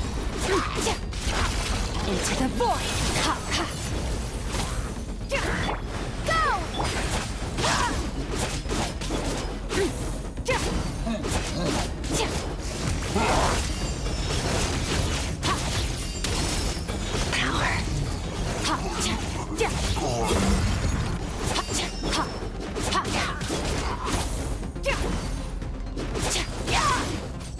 Hey, what are you two doing here?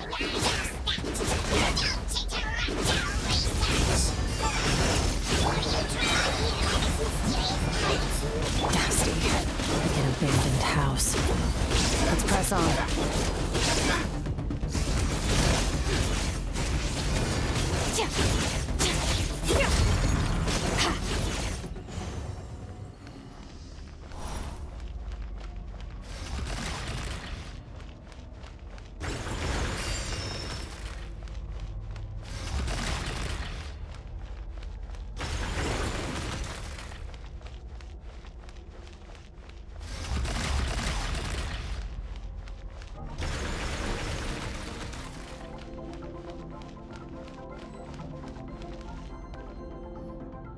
Oh, looks like this is a dead end. Did we make it to his hiding place? Ugh, this fog is making it impossible to see anything! This should be the place where you were attacked, Traveler. The missing part of your soul should be nearby. Can you sense where it is?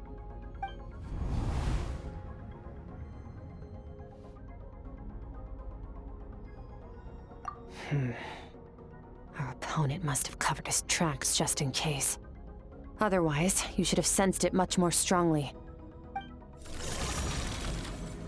Hold on! Look! The spikes are back! Stay calm. Let's hold back a little. Give our enemy some wiggle room so we can see what we're dealing with. If you're too reckless, we might be playing right into his hands. Our enemy took part of your soul for a reason. It's likely he integrated it into his attack somehow. If we're smart about this, we can track it down.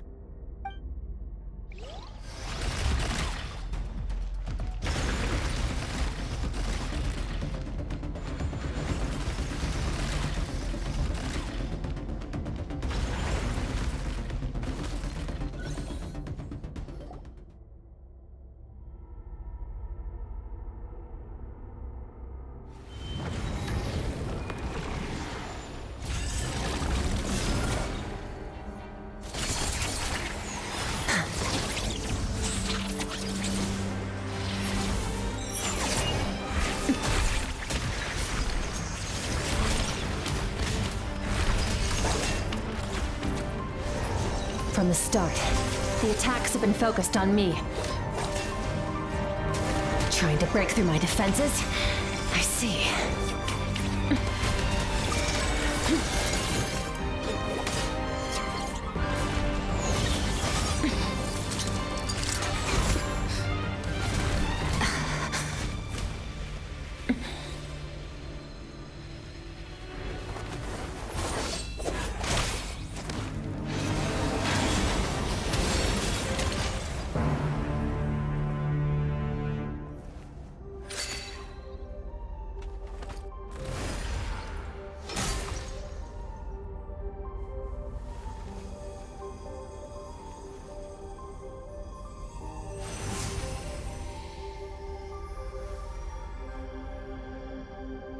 There. I got it back. Traveler! Skirk! What happened? It looked like Skirk just got...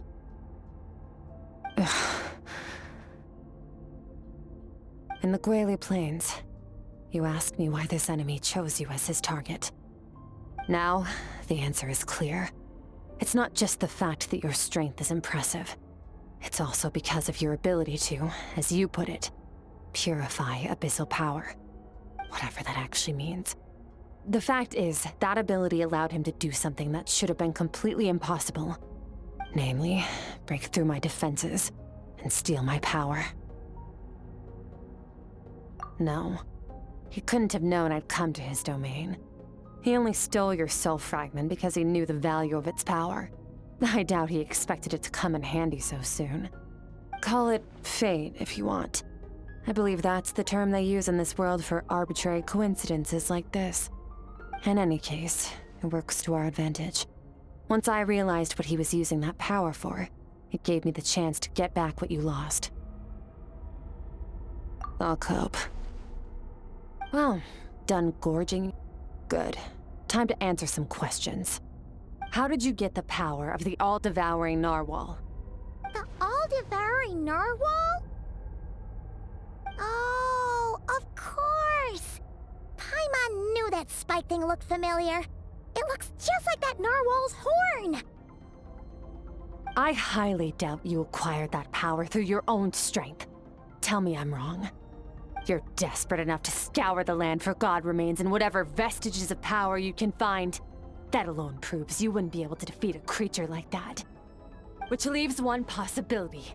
You know my master, the Foul, Sertologi. The Foul? Who dares call him Foul? Sertologi.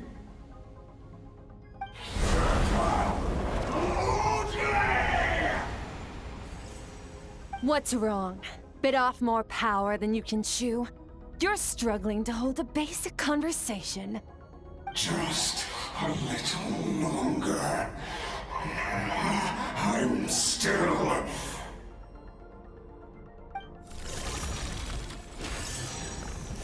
Look! It's back! Those obsessed with power will let it devour them before abandoning their pursuit. Keep calm and use reason to decide the best course of action.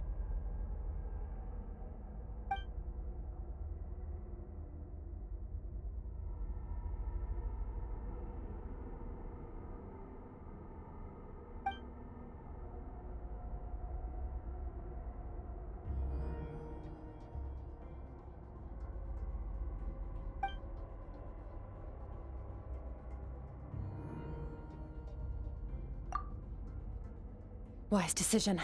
Final victory doesn't always come after a single battle. You've got your soul fragment back, so we both got what we came for. Let the enemy draw breath while he can. It won't be for long. Get us out of here, Traveler. You'll need to lead the way this time.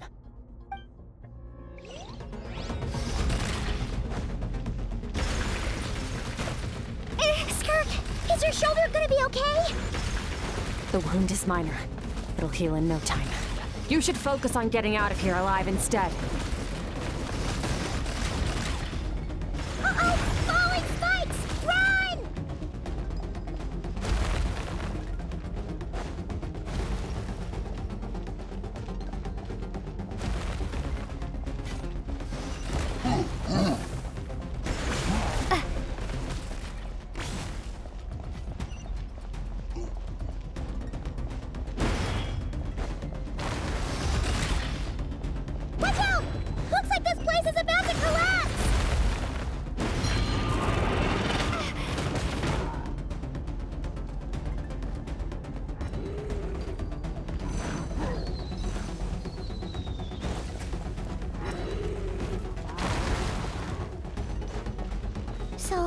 This guy's power has something to do with the all-devouring narwhal. Did you know that all along, Skirk? I had my suspicions. That's why I decided to investigate in the first place. But suspicions only get you so far. I needed to verify it for myself.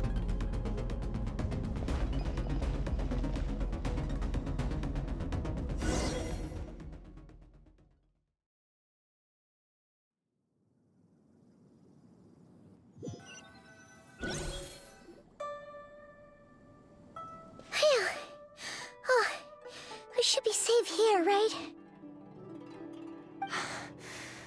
I no longer sense his presence. Can't have followed us out of that abyssal domain. Weaklings like him will find that my power is not so easily controlled. He won't be leaving that place until he's managed to digest it. You seem surprised. I suppose that's fair. You've seen but a fraction of what that whale is capable of. That gaping maw could swallow a planet whole. It's called the all-devouring narwhal for a reason. Devouring is what it does best.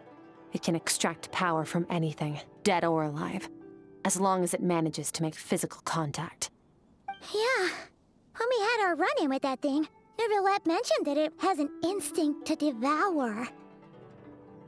Your dragon friend recognized the nature of its abilities and used the power of Hydro to protect you. That worked because it was in a satiated state, so it was somewhat less aggressive than usual. It's a different story when it has no more power to feed off of. That's when its true voracious nature kicks in. It could devour everything on the planet in that state, which is why I cast it into that void space. But I hadn't counted on there being anyone left on this planet capable of wielding its power. To me, that says he must have encountered the whale a long time ago. Meaning, he must have known my master. Exactly. It told me everything I needed to know. Hence why I said we both got what we came for. And I believe that brings our transaction to an end. Now that you're whole again, you can get back to your own journey. I'll handle the rest of this situation myself. No way! We can't leave now! Something was stolen from you because of us. We have to help you get it back. This isn't my first taste of failure or losing power. When you fall, you get back up again and become stronger. That's how it is. But what if that monster finds you before you're all better? Plus, how are you gonna get home? It's not like you can just go swoosh and open a door to the abyss again. Not without your full strength. So, sticking with us for the time being doesn't sound so bad, does it?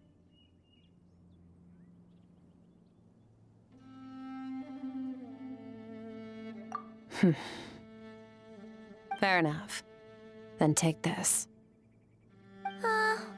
What is it? A bag of Mora. Nothing in this world is free. I know that much. I'll leave the planning to you. Hurry up and decide where to go. We shouldn't linger. We should take Skirk somewhere she can rest. But where? Paimon gets the feeling Skirk wouldn't like being around a lot of people. Oh wait! Baizhu said we could rest in the back room of the pharmacy, didn't he? Let's head there! He'll know something about Master. I'm sure of it. Next time, I need to be ready. Fine.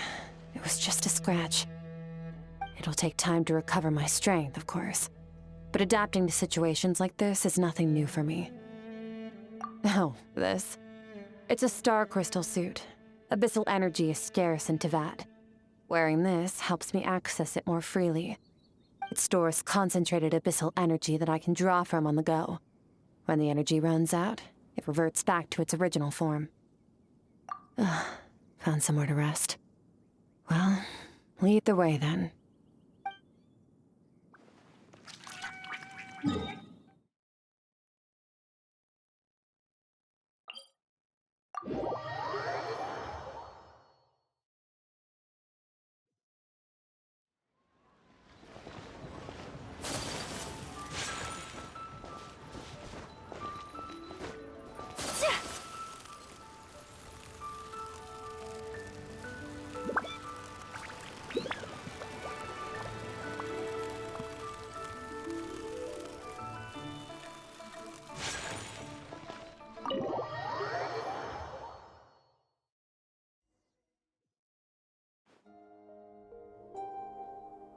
Huh.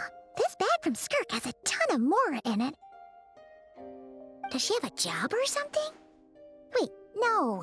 After what we saw at Wamin Restaurant, that seems impossible. Can you imagine? It would go something like... I'll be collecting my paycheck now, boss. Oh, sure thing. Wait, who are you? Have we met? Huh. Can't hold a job if you make everyone forget about you. So, what did you do to get all this Mora? Claimed some buried treasure, took care of a few monsters that were causing trouble. Nothing untoward. It's safe to use. Ah! You heard all that? A sonorous voice like yours is hard to miss. I wouldn't be surprised if the sound of it traveled to the nearest mountaintop. Then, did you by chance happen to hear Paimon's little, joke earlier? You mean when you called me Frosty the Lavender Melon? No, sorry. Paimon totally misspoke just now. She didn't say that at all. It was, a Paimon lookalike. Yeah, she's a piece of work, that one. Always impersonating Paimon and giving people weird nicknames. Okay, fine. The truth is, Paimon didn't like you all that much at the start, but things are different now. You helped the Traveler in a big way, so what do you say? Friends? Ugh. I noticed there was only one bed. Go ahead and get some rest. Wait, what about you? I don't get tired, and I don't need rest. I'm going to practice my sword work. That should help me regain some strength. But your shoulder... Hey, don't just leave! Ah, whatever. Let her tire herself out. She'll come back eventually. Let's get some sleep, Traveler. That comfy bed is calling, Paimon.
Quiet.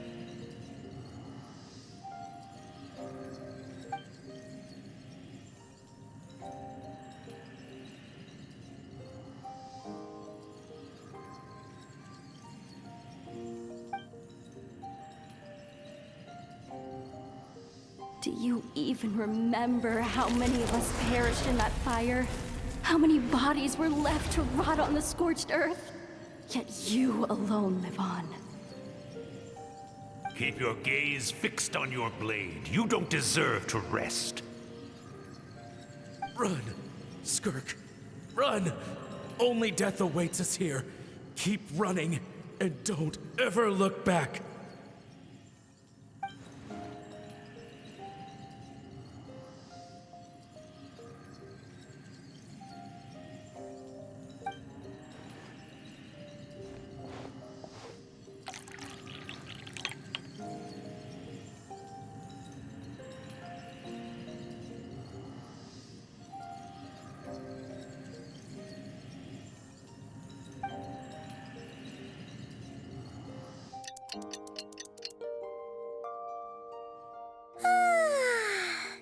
Getting an early night's sleep is the best. That bed was so comfy. Wait, Skirk? Have you been sitting out here the whole night? The bed's all yours if you want it.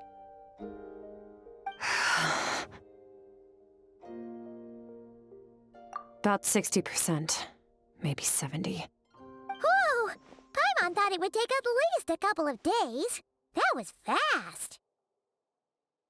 No, not fast enough. That's 20% less than last time. Same training regimen, same intensity. Nothing felt different, but somehow the outcome fell short. No, I think the problem's with me. I need to meditate for the next 2 days. Deep introspection should help me find the issue. Ooh, sounds intense. We'll watch over you in the meantime, then. Thanks. See you in 2 days.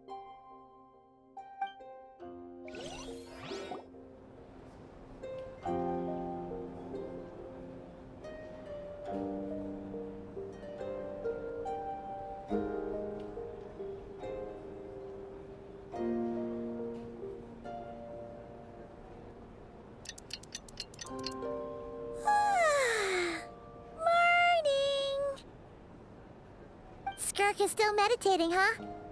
It's been 2 days already. Shouldn't she be awake by now? Paimon can't think of anything we can do to help. Oh, wait! Breakfast! That's it! Paimon will go get breakfast! Skirk is gonna be starving when she wakes up. Be right back.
That's right.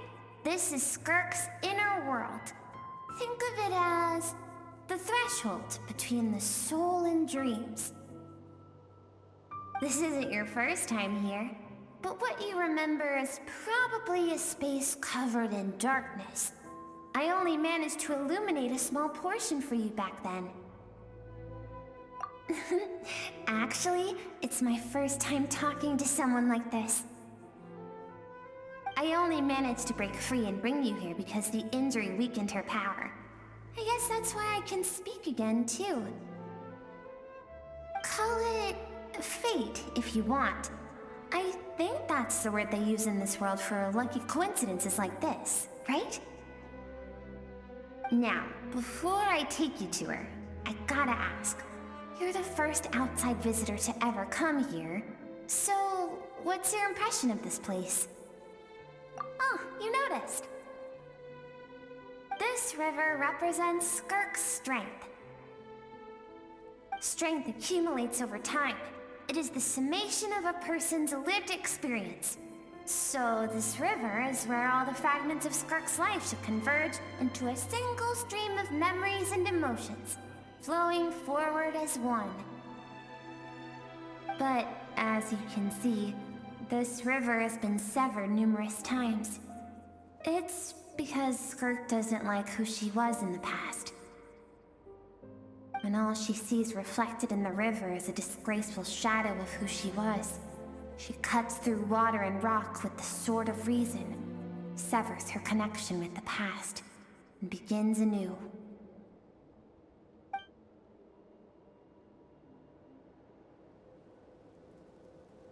You must learn to shut out all the pointless emotion. Crush the self that makes you weak, and become master over your physical form. This isn't my first taste of failure or losing power. When you fall, you get back up again and become stronger. That's how it is.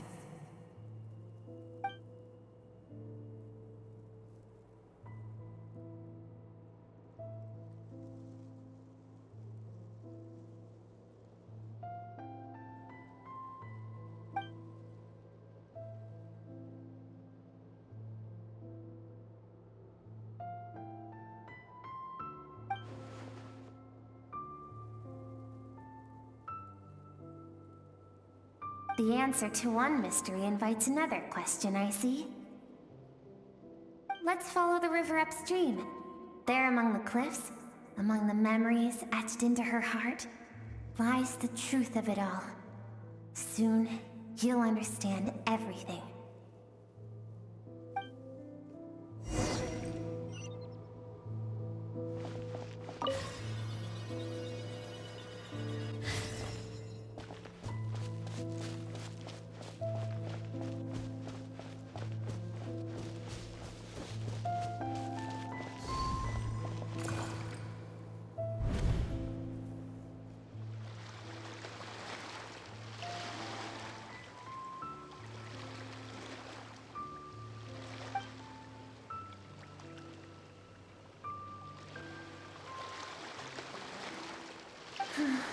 I've always thought that, even when falling leaves don't come from the same tree, they can still form bonds of kinship when they meet. Like meteors, you both made a journey through the stars. Both travelers who have landed on a planet that is not your home. Yet, when she first noticed your presence, although she hesitated for a moment, she still chose to walk away. Indifferent as ever.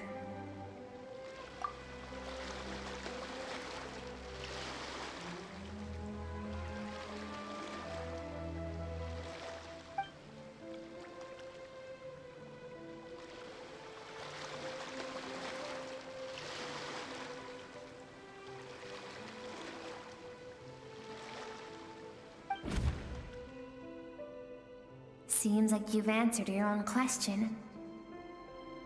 Skirk sees herself as a trespasser in this world. She's made a conscious choice to avoid altering its path. But the reason for that decision stems from events much earlier on in her life. Let's keep going. It's still a long way to the source of the river.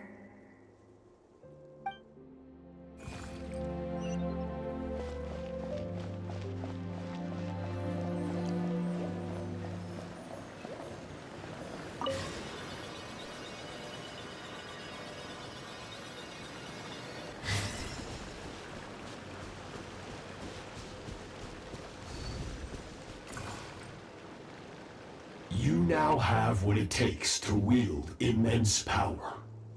From this day forth, I shall teach you no more. No one can become a worthy warrior through imitation alone. I have given you fangs and claws. Now, you must learn to hunt. You wish me to travel the world beyond on my own, Master? Indeed. Make new friends. Embark on your own journey. And piece together a new future from the shattered remnants of your past. We will still have contact through the abyss. But know this. One day, I will take the life you worked so hard to rebuild and reduce it to ashes.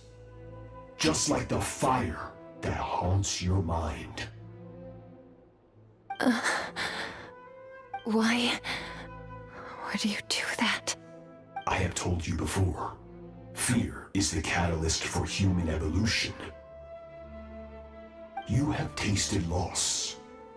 You have known fear, so deep it can be felt in the bones. But as living beings, we all have an instinct to detach from that which harms us. and thus pain dampens over time, and the acrid taste of fear becomes but a distant memory. Yet now, I have bestowed upon you the gift of fear eternal. It will drown you in the nightmare of your childhood, or it shall drive you to defeat me, whatever the cost.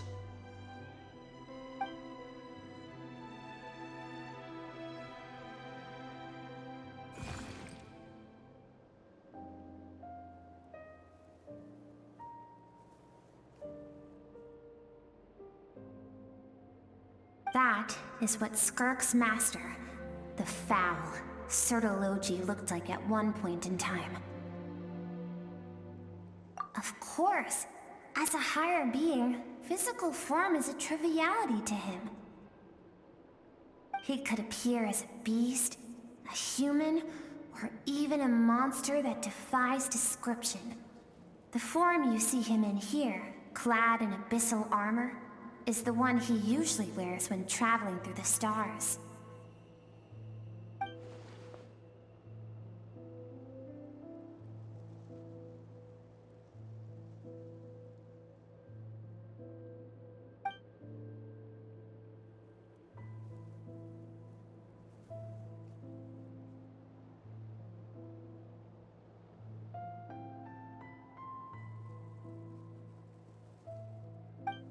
For certain reasons, I need to bridge the power gap between me and my master as quickly as possible. But first, I need to understand the source of his strength.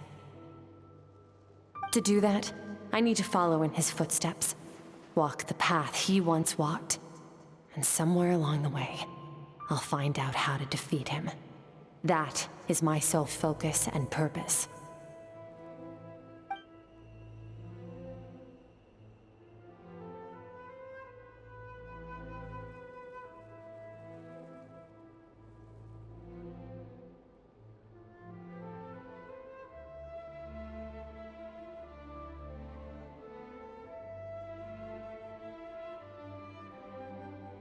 I'll let you in on a little secret. The real Sertologi is terrifying. The scope of his power is impossible to understand until you experience it firsthand. It is absolute, the power to crush all things. Shall we keep going? Let's see. We're about halfway there.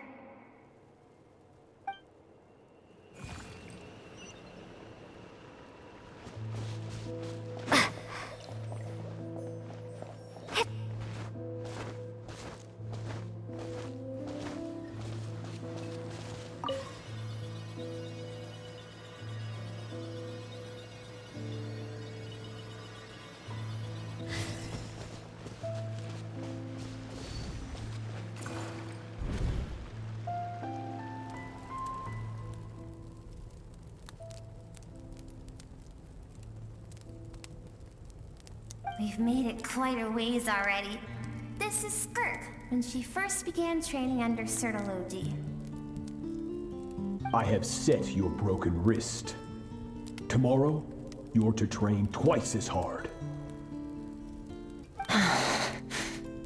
No tears this time. Good. Attempting to garner sympathy through tears is a habit of the weak. A pitiful, useless ploy. Can I ask a question, Master? Why did you save me? I keep thinking, maybe it would be better if I had died. I wouldn't be haunted by that fire all the time. I wouldn't have to go on like this. I saved you because I have a plan for you. It has been too long since I fought a battle that demanded my full strength, and I hunger for it. Every so-called genius and prodigy I have faced has crumbled like sand underfoot. Before me, even fate bends the knee.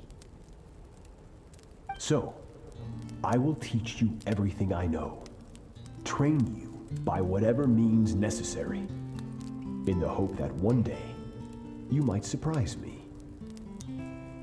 But I I don't want to draw my sword against you, Master.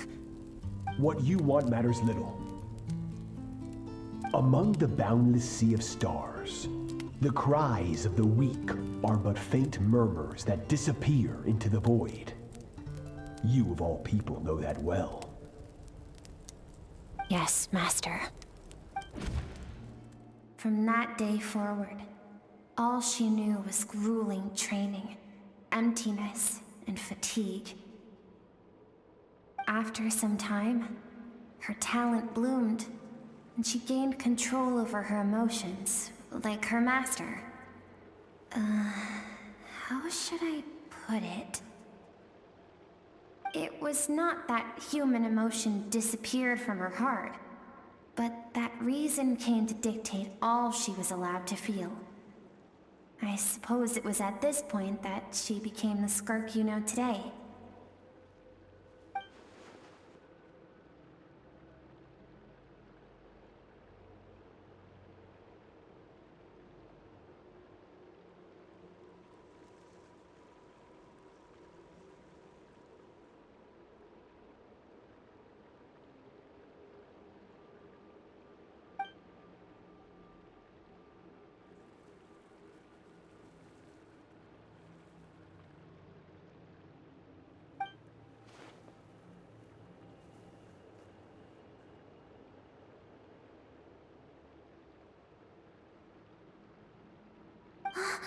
We're nearly there.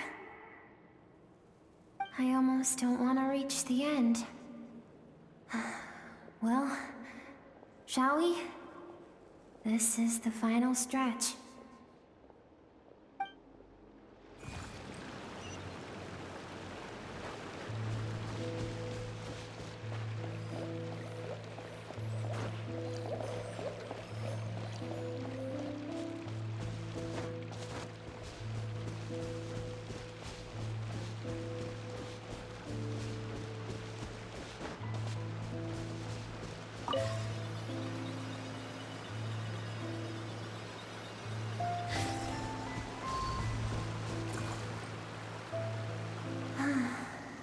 These are Skirk's happiest memories. What a simple and carefree time it was. Wisps of clouds dotted the sky. The sun bathed everything in golden light. And when song filled the air, not even the shyest of flowers could resist swaying along. This is Skirk's homeland. She was so curious about everything as a child, always skipping school to go exploring instead. There was so much to discover. The treasures at the bottom of the sea, the secrets beyond the stars, and that merchant ship packed with adults wearing those strange clothes. Yes, the ship. That was the beginning of the end. It was a spaceship. When it arrived, the people that disembarked wore smiles on their faces and spoke of friendship. They claimed to be merchants from a neighboring planet, looking to establish trade. Skirk's parents, her relatives, her neighbors, everyone welcomed the newcomers with open arms and allowed them to explore the planet. To them, the visitors were guests and should be treated with hospitality. No one had any idea of what was to come. Several months later, an army of unknown origin arrived without warning and carried out a ruthless campaign to destroy everything and everyone on the planet. Skirk had skipped school that day, like so many times before, so she was not caught in the immediate wave of destruction. But when she came home that day, only fire and ruin awaited her. Countless people cried out to her for help. People she knew and loved. Friends and relatives. The little girl who lived next door. The shop owner with the bad leg. The bad-tempered teacher she had made fun of just that morning. Their lives were discarded like worthless trash as the fire consumed one life after another. Skirk was helpless. All she could do was run. And so she did. She kept running until an unexpected figure crossed her path. If Sertology hadn't been there in that moment, the fire would have claimed her life too. And there she would have remained, left to rot in the scorched earth, with no answer as to why any of this was happening.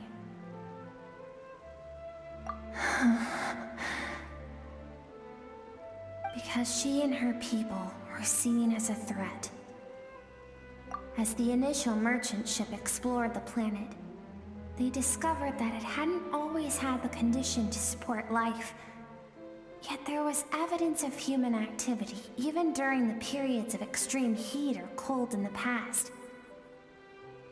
Further research revealed that, over time, the people of this planet had evolved the ability to adapt to any type of environment or energy source. For that reason, the outsiders viewed them as a potential threat, and decided to eliminate them before the threat could rear its head. And so, the army was called, and the so-called danger was wiped from the face of the planet. Senseless, isn't it? Deemed a threat because of a gift they didn't even know they had. Perhaps it was their own innocence and kindness that doomed them. But in the end, that was lost to the blaze as well. If those with power get to decide good and evil, then all you can trust in is the sword in your hand. And so, before death could claim her, she ran.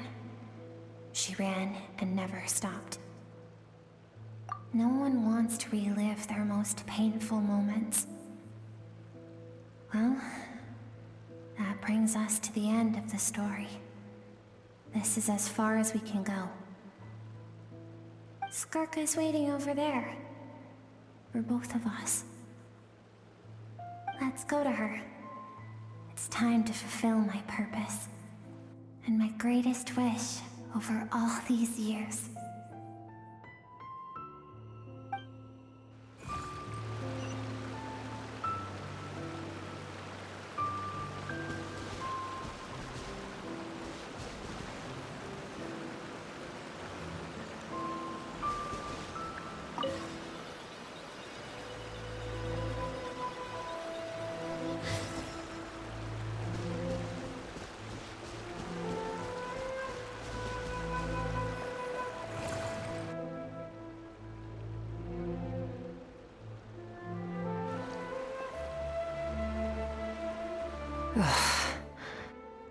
So all this, just so you could bring her here? I have things to say to you. Well, to me. I want someone to witness our reconciliation, even if it takes an argument to get there. And she is the best choice in this moment. Her suppressed emotional self. The version of herself she keeps locked in the recesses of her mind, stifled by reason. All those rejected impulses, those discarded aspects of your past selves, they are a part of me now. I am who you used to be. Someone you have refused to face for too long. So, I came to face you instead. You're wrong. I've faced you all along.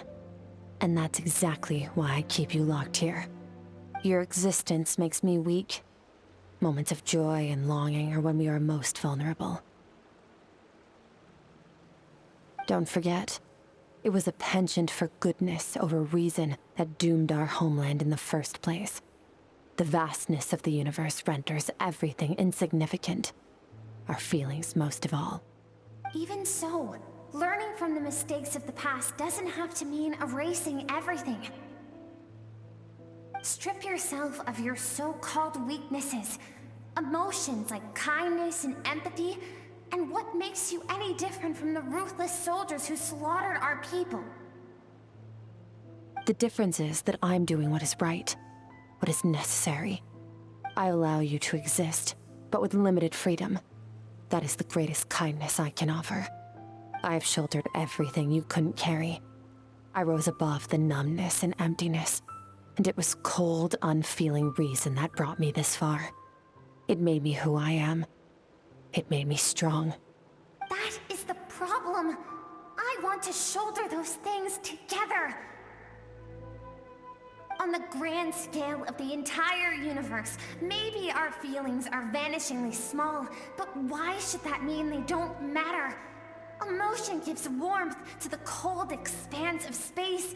It gives meaning to the world around us. Think back to those nights of gazing at the stars, those afternoons of exploring the unknown. Think back and let them grant you peace. A brief respite from the pressure you put on yourself.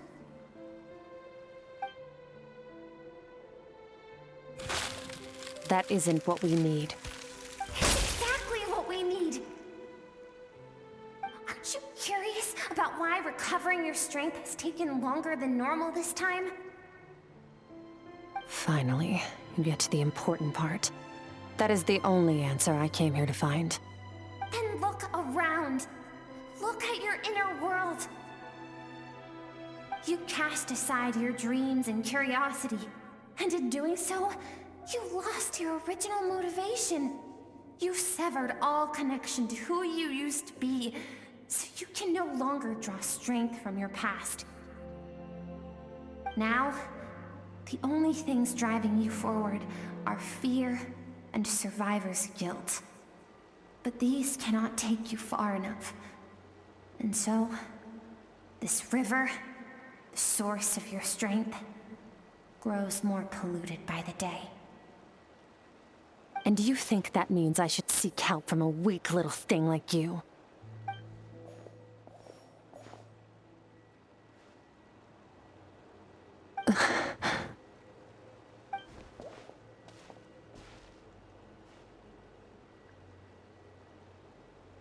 Thank you for saying that.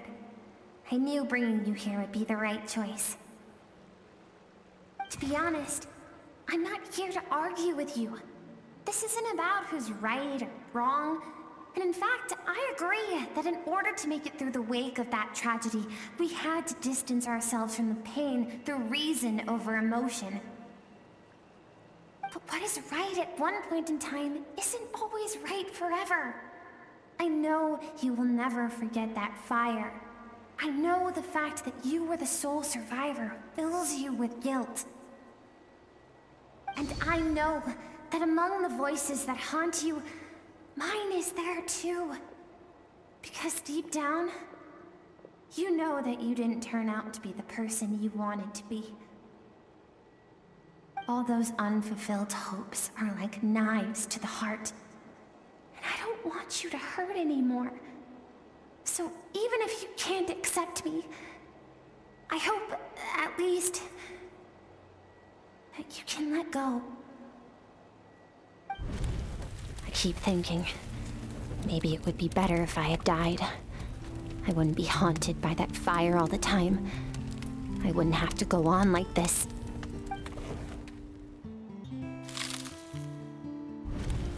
Your dad and I, we're not afraid to stare death in the face, but we need you to survive.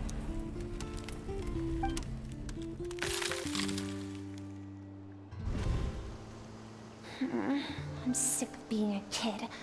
There's so many amazing things out there, and I'm ready to see them all.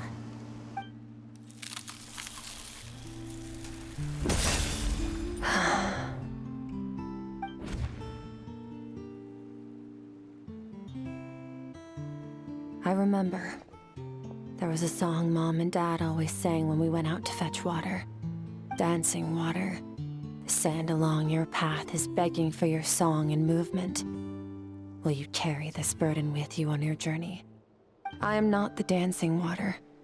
And you are not the burdensome sand. But if this is your wish, then I will carry you with me until the end. Thank you. I should be thanking you.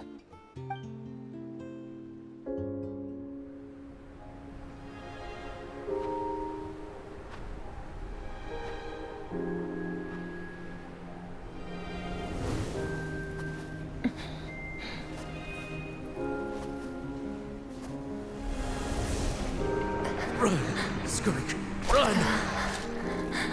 Remember, leave no one alive! Heed my words, Skirk. Let fear take root in your soul. Did you survive? Why was it only you? Skirk, did you become a positive light in this world?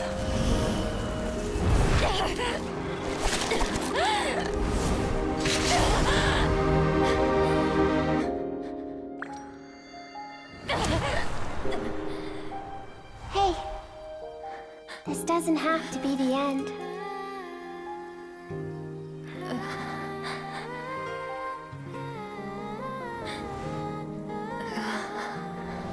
Life is a gift. Don't let darkness claim it.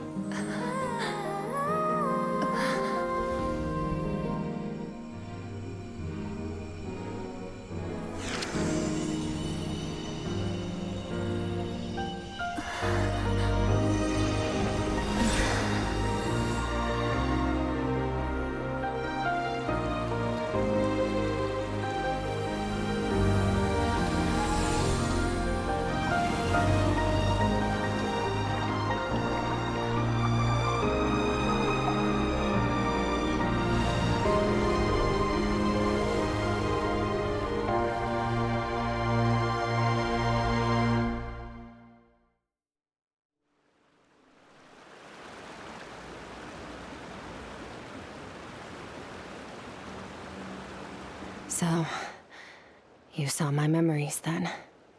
I once asked my master if survival of the strongest was the law of the universe. He said no. But in a world without order, those with no moral boundaries tend to be the ones who survive. That's why, after hearing his answer, an idea came to mind. An idea that, one day, I would create a new world order. One in which there would never be another tragedy like that fire. One in which power was not the law of the land. But that means I must defeat him. Because my master, Sertologi, is, at the core, a defier of all rules and order.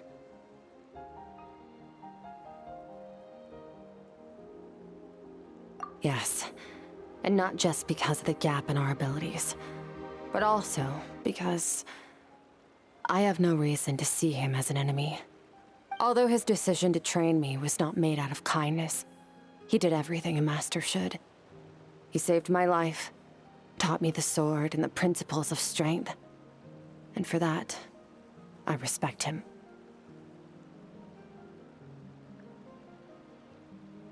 I know, and it's not something I want. But Master never goes back on his word.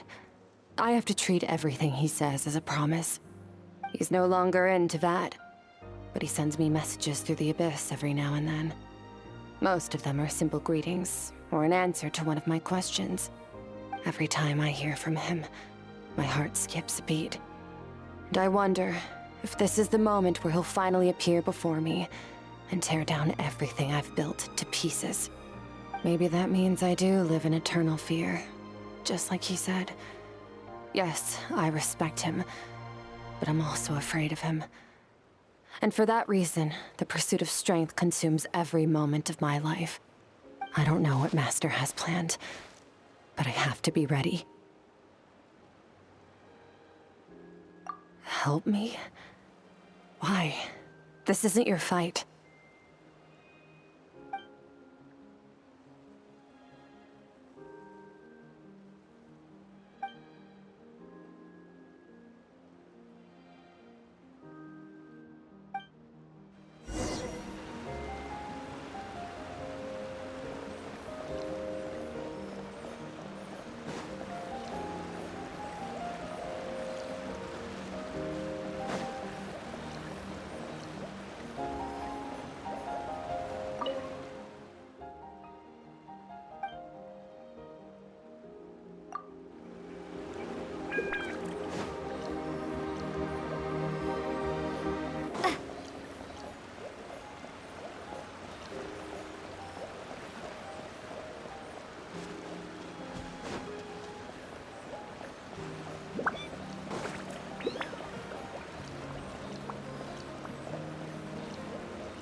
Honestly, Paimon was gone for like 2 seconds and then she comes back and finds you both unconscious? You scared Paimon half to death. You're both okay, right? What does it look like?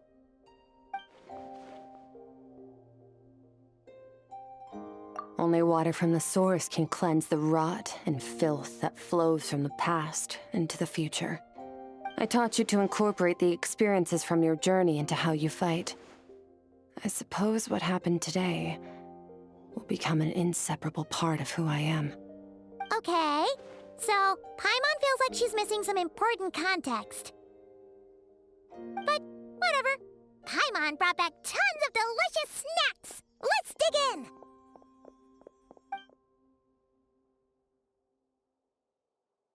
All right. It's about time we finished what we started. We're gonna deal with this thief for good, right?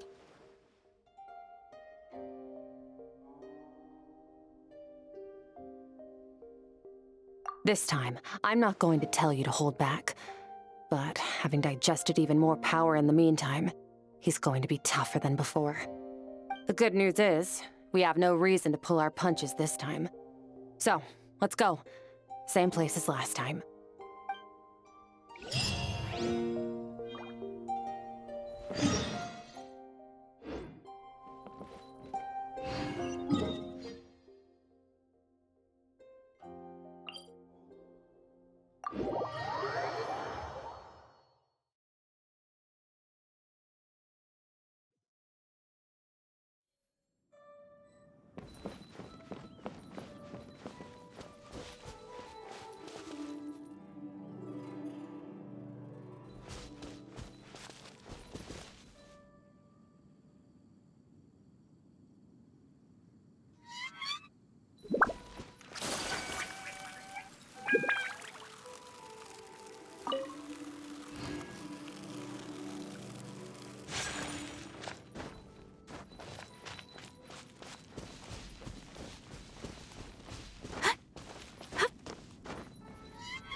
Wait, isn't that the form the all-devouring narwhal changed into? How come he knows that, too? Really? So, you're telling Paimon that giant whale and this guy can both turn into the fowl? How does that work? It's a subconscious instinct. Any intelligent being who longs for his level of strength is bound to mimic his appearance. It's a natural response after encountering someone as powerful as Master. To them, he represents ultimate power. We know the person before us has encountered Master, and we know he stole a portion of my power. So it's not surprising that he would assume this form. Okay. Oh, the closer Paimon looks, the more intimidating it gets. Nervalette isn't here this time, so it's up to us. He won't have the nerve to steal again after we're done with him. Let's teach this guy a lesson.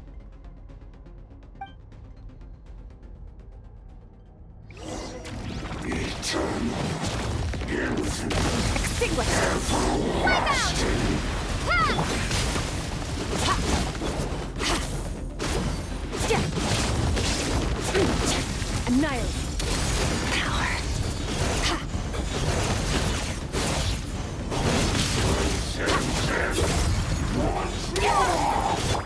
Water jet! Go!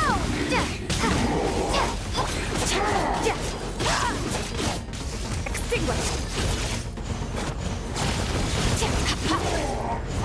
Haven't forgotten your training, I hope.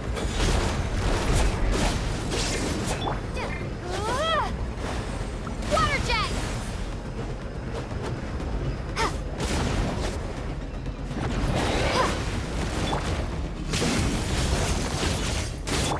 Go! Bombs away!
enough of my power.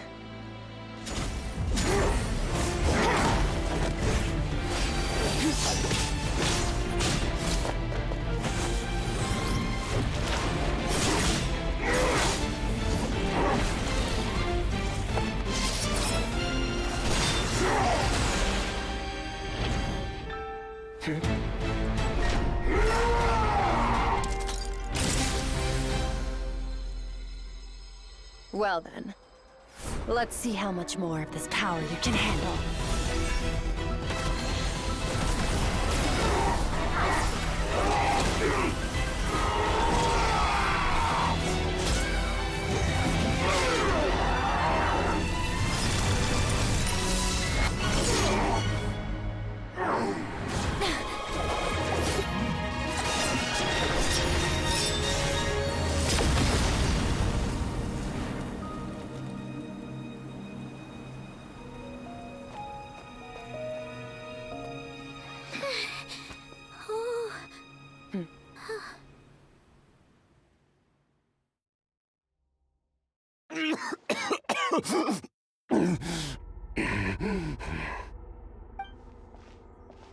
Well, have you come to your senses?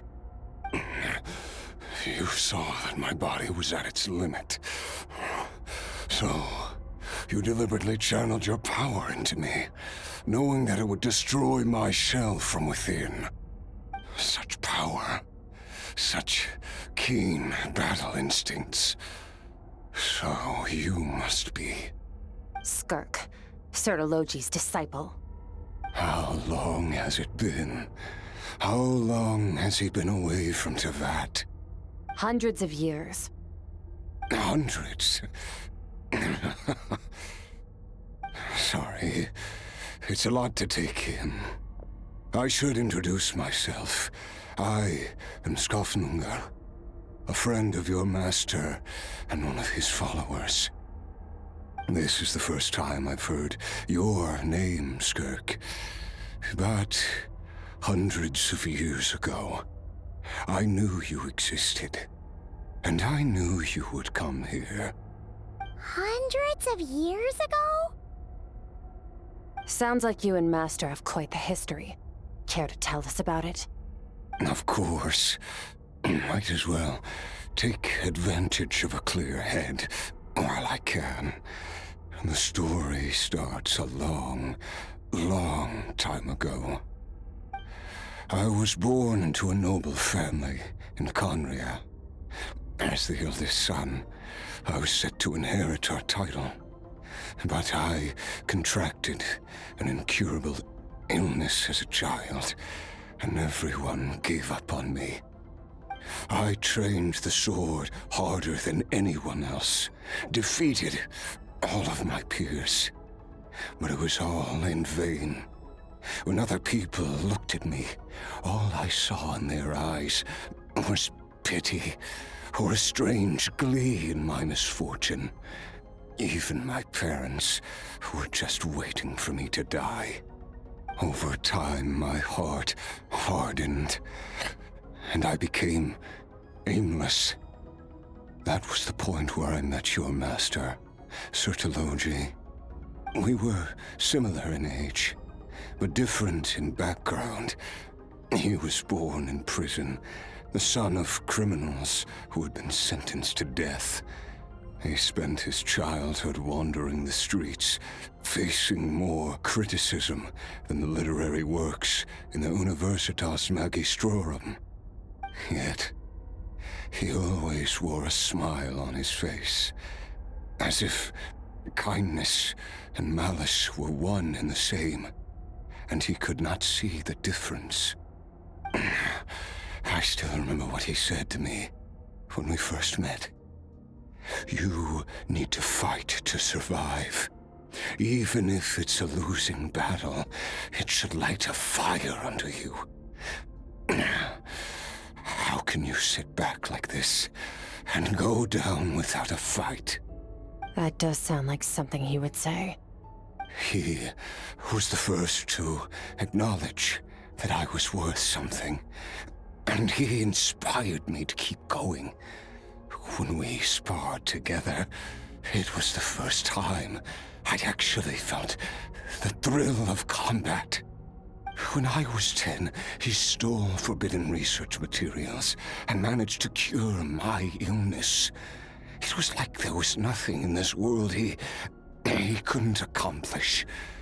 When it came to the human form, he was always intent on pushing the boundaries of possibility.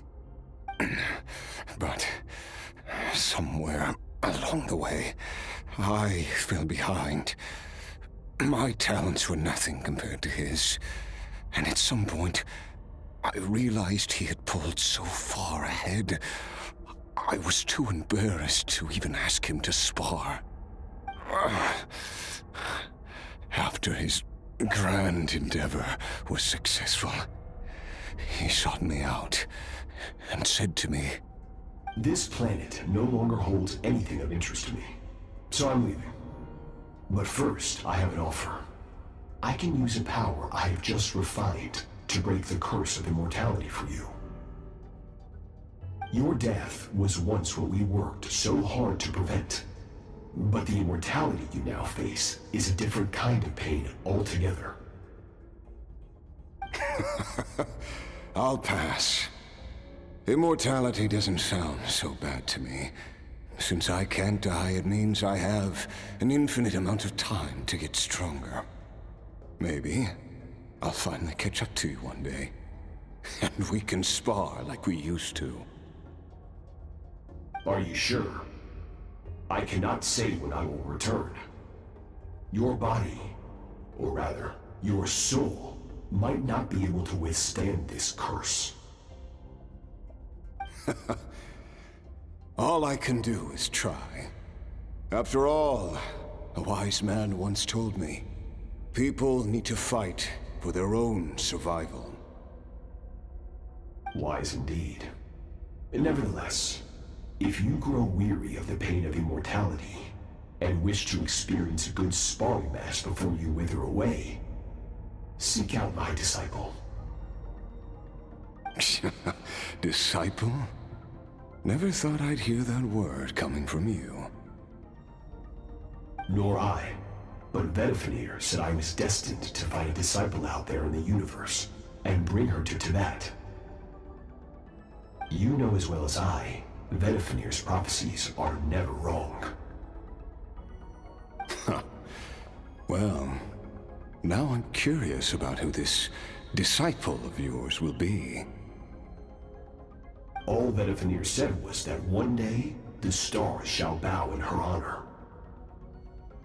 Sounds pretty impressive.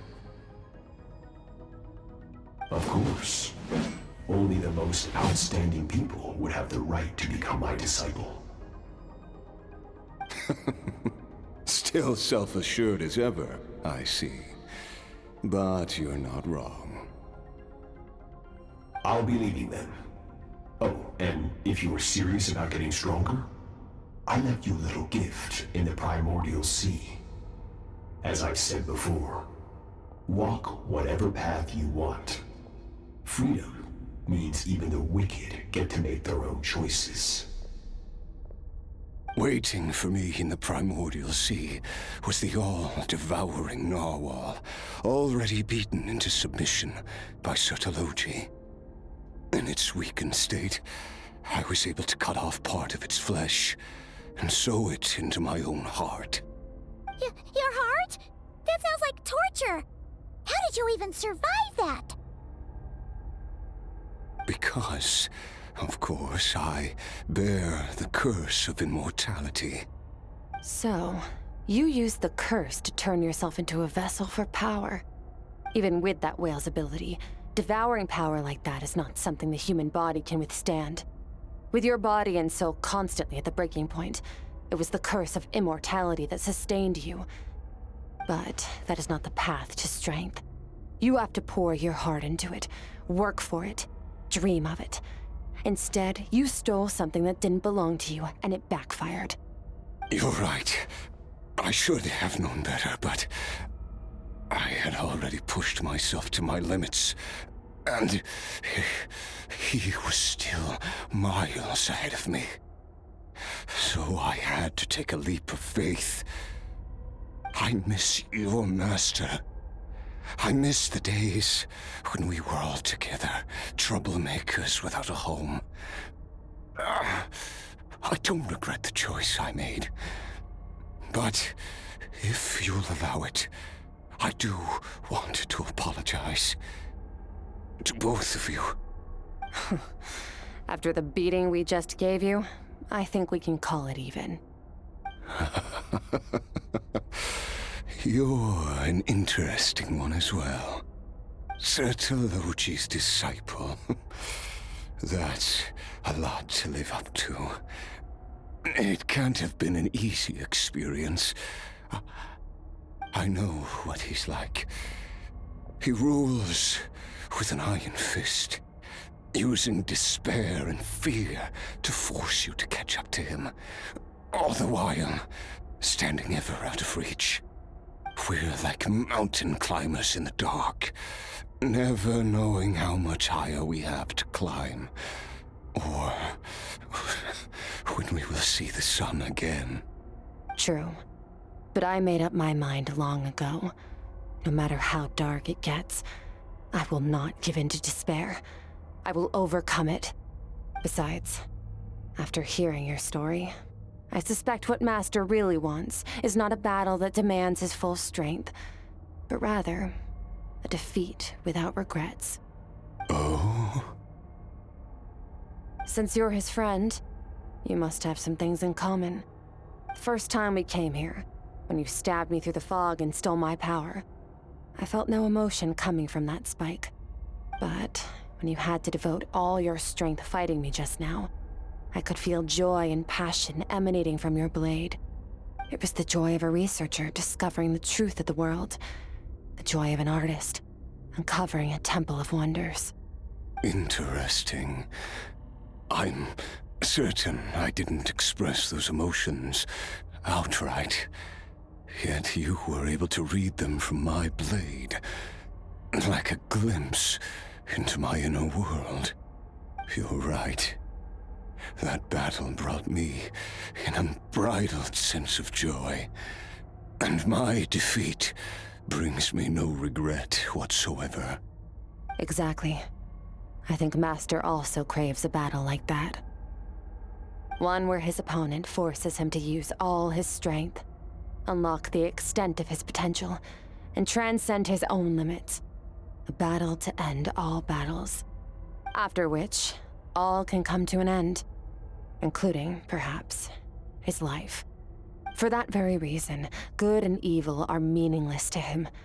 He has one purpose, one goal: to complete himself. It's one of the secrets to his strength. Perhaps you're right. Perhaps that is his goal. What a battle that would be. Oh, to witness such a... Are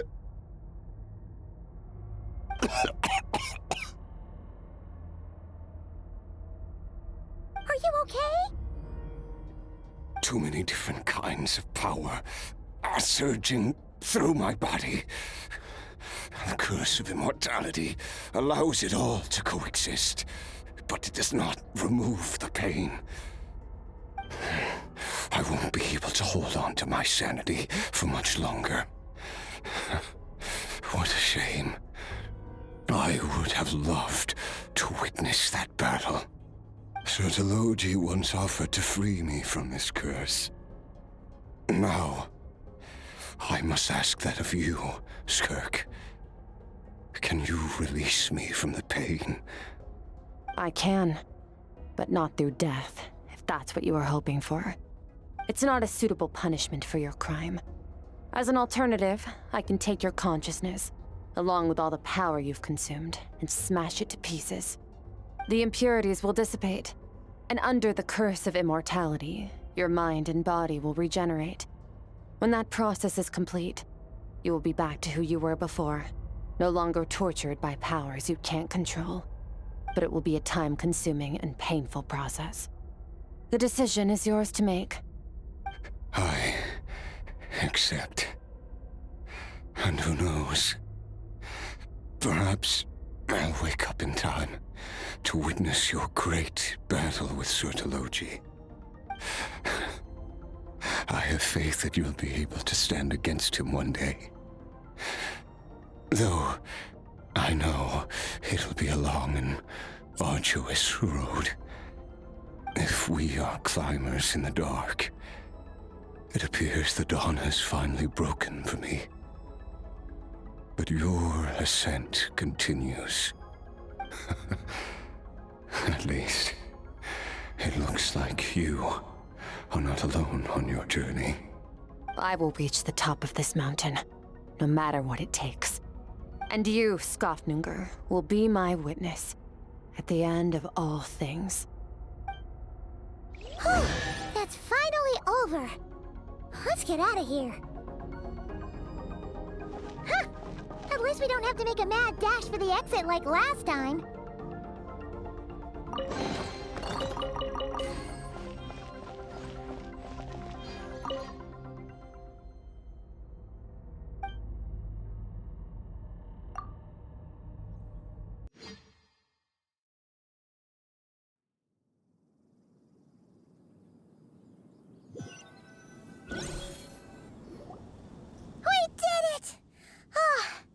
It's only been a few days, but it feels like forever. Once again, we've proved there's nothing we can't overcome. We're just that awesome. Wow, you sound even more confident than usual. Guess you really have become stronger. Today sure went by fast. It's night already. Oh wait, that reminds Paimon. The stars you mentioned, the ones that died out, are they back now? Yes. The power Skofnungr stole has been returned. So, the stars have regained their light. Great! Huh, it's crazy that you even noticed their light was gone. There are so many stars in the sky. If a few disappeared, Paimon definitely wouldn't be able to tell. I suppose it's because I have gazed upon this sky for centuries. The false stars, hanging in the meticulously planned sky, glittering with rotten light. It's not real. And yet, it is for that very reason that I can look upon it and enjoy the momentary peace it brings. Even the most beautiful of bubbles has to burst. We will return to the real universe one day, whether of our own volition or not. Time marches ever forward. Even the innocent and naive will taste life's bitterness. Yet through hardship, we grow until we learn to seize the sands of time for ourselves and uncover our true strength. Though we gaze upon a false sky, its vastness and majesty is palpable. One can only wonder, what is it going to take for kindness to reign supreme in the vast expanse of the universe? Ugh, this is all going over Paimon's head. But if she knows one thing, it's that the Traveler always finds a way. Ever since we met, she has filled Paimon's days with happiness. No matter how tough things get, she always finds a way to make it better. If it's too big a job for one person, then we'll do it with two. And if two's still not enough, then three. We've met so many amazing friends and accomplished so many amazing things. As long as we don't give up, we can make any wish come true. I suppose when it comes to you, anything is possible. Well, I should be going. Now that my power is no longer isolated from my emotions, I need more practice to get used to it. I suppose fate will decide. Maybe we'll bump into each other on the street. Or maybe we'll reunite on a different planet entirely. Regardless, reunions and partings are but passing moments. More than anything, I hope that at the end of this journey, wherever it takes us, we stand in a world reborn. One without war, pain, or forced partings. One where new life can bloom, even where there was once nothing but scorched earth. For this, we must all work to become stronger. If that's what you want to call me, I won't object. Goodbye. Bye!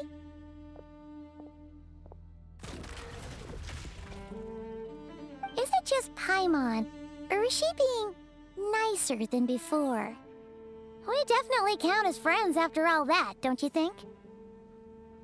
Hey, what do you think about camping here tonight? There's nothing quite like sleeping under the stars. Come tomorrow, we can continue our journey.